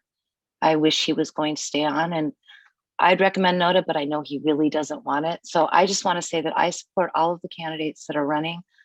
I just want to see us be able to get past this time that we're in right now and come together as a party and be united. So I will support whoever is elected, and I look forward to working with whoever is elected. And I just want to see us move forward from this, get past this moment, and go from here. So thank you all very much for stepping up. I really appreciate it, and I will yield my time. Thank you, Ms. Robson. Next, we have David Johnson, and after Mr. Johnson, we have Christine Womack and Ryan Brown. So, Mr. Johnson, you're recognized. Yes, thank you. I just wanted to say that I think all the candidates are also great, but I do question, will Josh be able to be chair if he's too busy being an edgelord scumbag on Twitter? Mr. Chair, order. Yeah, I don't think that wasn't also fuck you, Karen Ann. Sorry. Right. Okay. Please kick that person out of the Zoom meeting, please. Yeah. So, Mr. Chair, that's inappropriate. yes. If we could remember that we are in a meeting, I would be greatly appreciative. Okay, so next is Christine Womack. Ms. Womack, you are recognized. Thank you, Interim Chair. I think you're doing a great job as well. So I appreciate you taking this up. I know it hasn't been easy. I wanted to speak in support of either Chuck Moulton or Steve Despot. I mispronounced that. I apologize. I worked with Steve on the Jorgensen campaign as the state manager, working with Sam Robb for the Jorgensen campaign, and he was able to facilitate the meetings and to work with a variety of people from all kinds of backgrounds and allow us to keep a unity while performing the campaign duties. And he also has the experience behind him. And then in Pennsylvania, having worked through the Moulton maneuver and worked on the committee and hearing Chuck talk and his experience, I think both of those are the two stellar candidates here that show the most experience going forward and helping us move forward and past all this chaos, and unifying and not dealing with the drama and the distractions and getting people elected and moving the party's platform forward. I yield my time. All right. Thank you, Ms. Womack. Mr. Brown, Ryan Brown, you're recognized. Thank you. I'm a new member out of North Carolina this year and joined in part due to Josh. He's a part of a group that has had bold libertarian messaging and has energized many new members of this party. As you can see from this email and in your inbox, he has significant support from within the party of all the active members. He was also the most recent runner-up for chair this party has had. I believe the recent convention's second choice should have a significant weight in this discussion. And if you do not feel you can support Josh, I wish you would vote no at this time. And that's all I have to say. Thank you. All right. Thank you, Mr. Brown. Mr. Harris, is there anyone else in the queue? I see no further hands in the speaker queue. All right, I'm going to give one last call for those that want to jump in. Now is your chance. Mr. Harris, have any hands gone up? I see no jumping in. All right. Well then, without any further business and no further speakers, I don't even think we actually need a motion to adjourn because we're at the end of the agenda. So, Ms. Harless, you said the ballots are ready. Mr. Chair, I do see a hand. Oh, yeah, okay. One hand did just come up, Mr. Michael Heiss. Oh, is it actually Michael Heiss? That is the question. I believe it to be the case. It is not the gentleman who was removed earlier. All right, Mr. Harris, if it is an imposter, please dump them immediately. Otherwise, Mr. Heiss, you're recognized. All right, thank you, Mr. Chair. So there are several perfectly capable and competent people seeking this position. However, there was only one person that I heard mention the importance of membership growth, and that is Josh Smith. The chair is not somebody that runs the party, just like libertarians don't believe government ought to run your life. The membership runs the party. The membership makes up the bulk of the fundraising. So Joshua Smith is the member's best friend. He's the one who wants to see membership grow and empower the membership more than the boards. Josh has shown leadership capabilities with this whole fiasco with New Hampshire and showing the backbone to stand up for what is true and what is right, even when he's in the minority on the board. Josh has been endorsed by Ron Paul. Josh is the only one who has had a chance to be polled by the delegation and was second place 2 times in a row. Therefore, I think Joshua Smith, with his leadership capabilities, with his ability to build an audience as he's exhibiting with his show rapidly, with his ability to fundraise, is the best person for the job, and I wholeheartedly give him my endorsement. Thank you. Thank you. Thank you, Mr. Heiss. I see that there's typing going on toward me, but I don't know. Are there any further hands, Mr. Harris? There are a few hands that. There are more hands up, Ken. Okay, perfect. If you wouldn't mind letting me know who the first one is, and then we'll recognize them, and then we'll. Mr. Richter, and then I can go back to typing a list if more hands. Perfect, perfect. Mr. Richter, you are recognized. Hey, everybody. Just as the founder of the Libertarian Party Ranked Choice Voting Caucus, I'm thrilled to see us using ranked choice voting for this election, and I hope we will continue to use RCV for all our elections. And I hope everybody out there, all our candidates, will be endorsing RCV and other election reforms. I don't think we're ever going to get past wasted vote until we get ranked choice or other alternative voting methods. Thank you very much. All right. Thank you, Mr. Richter. Next, I have Bridget Rhinesmith. Ms. Rhinesmith, you are recognized. Hi, sorry, I had to unmute. I just wanted to encourage the board to consider voting for Chuck Moulton or Steve Dashbach. They both have great credentials that they've already explained to you guys, and they've both done great work for the party. And I believe that they would lead this party to and unite this party in the way that it needs to be done. Also, Ron Paul is not a libertarian, and his endorsement doesn't matter for John.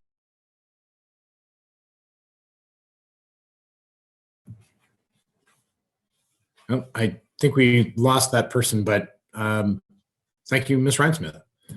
All right. Reset here. The next person I have in the queue is Reese Smith.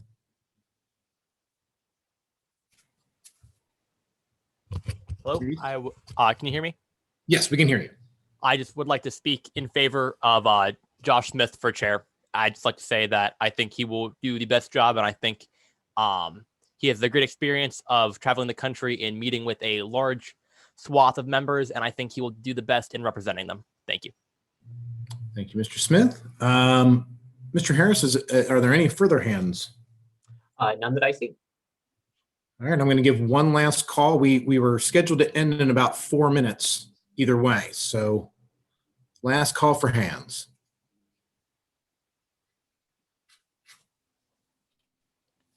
Any new hands, Mr. Harris? No, sir. Okay.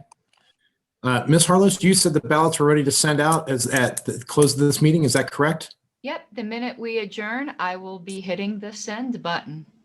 Okay, and just as a reminder, this is ranked choice voting, and we have until 2 p.m. Eastern time, 11 a.m. Pacific time to complete these ballots.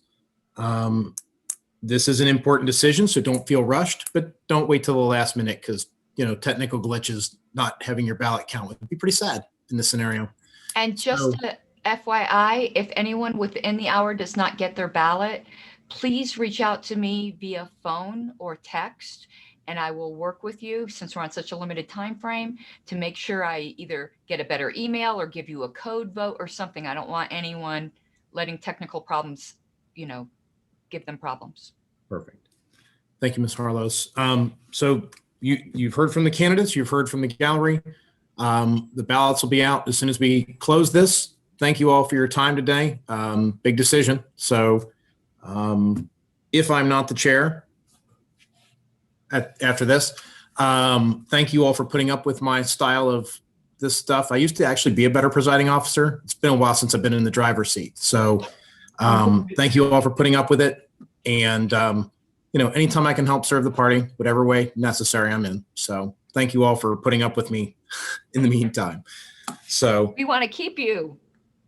yeah, so does my wife. So anyway, if there's no further business, then I believe I can just declare this meeting adjourned because there's nothing else on the agenda. So the agenda is exhausted. Yeah.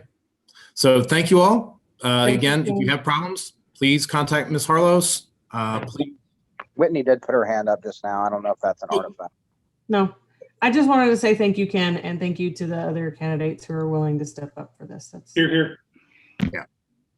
Very much thank you to the candidates. Yeah. All right.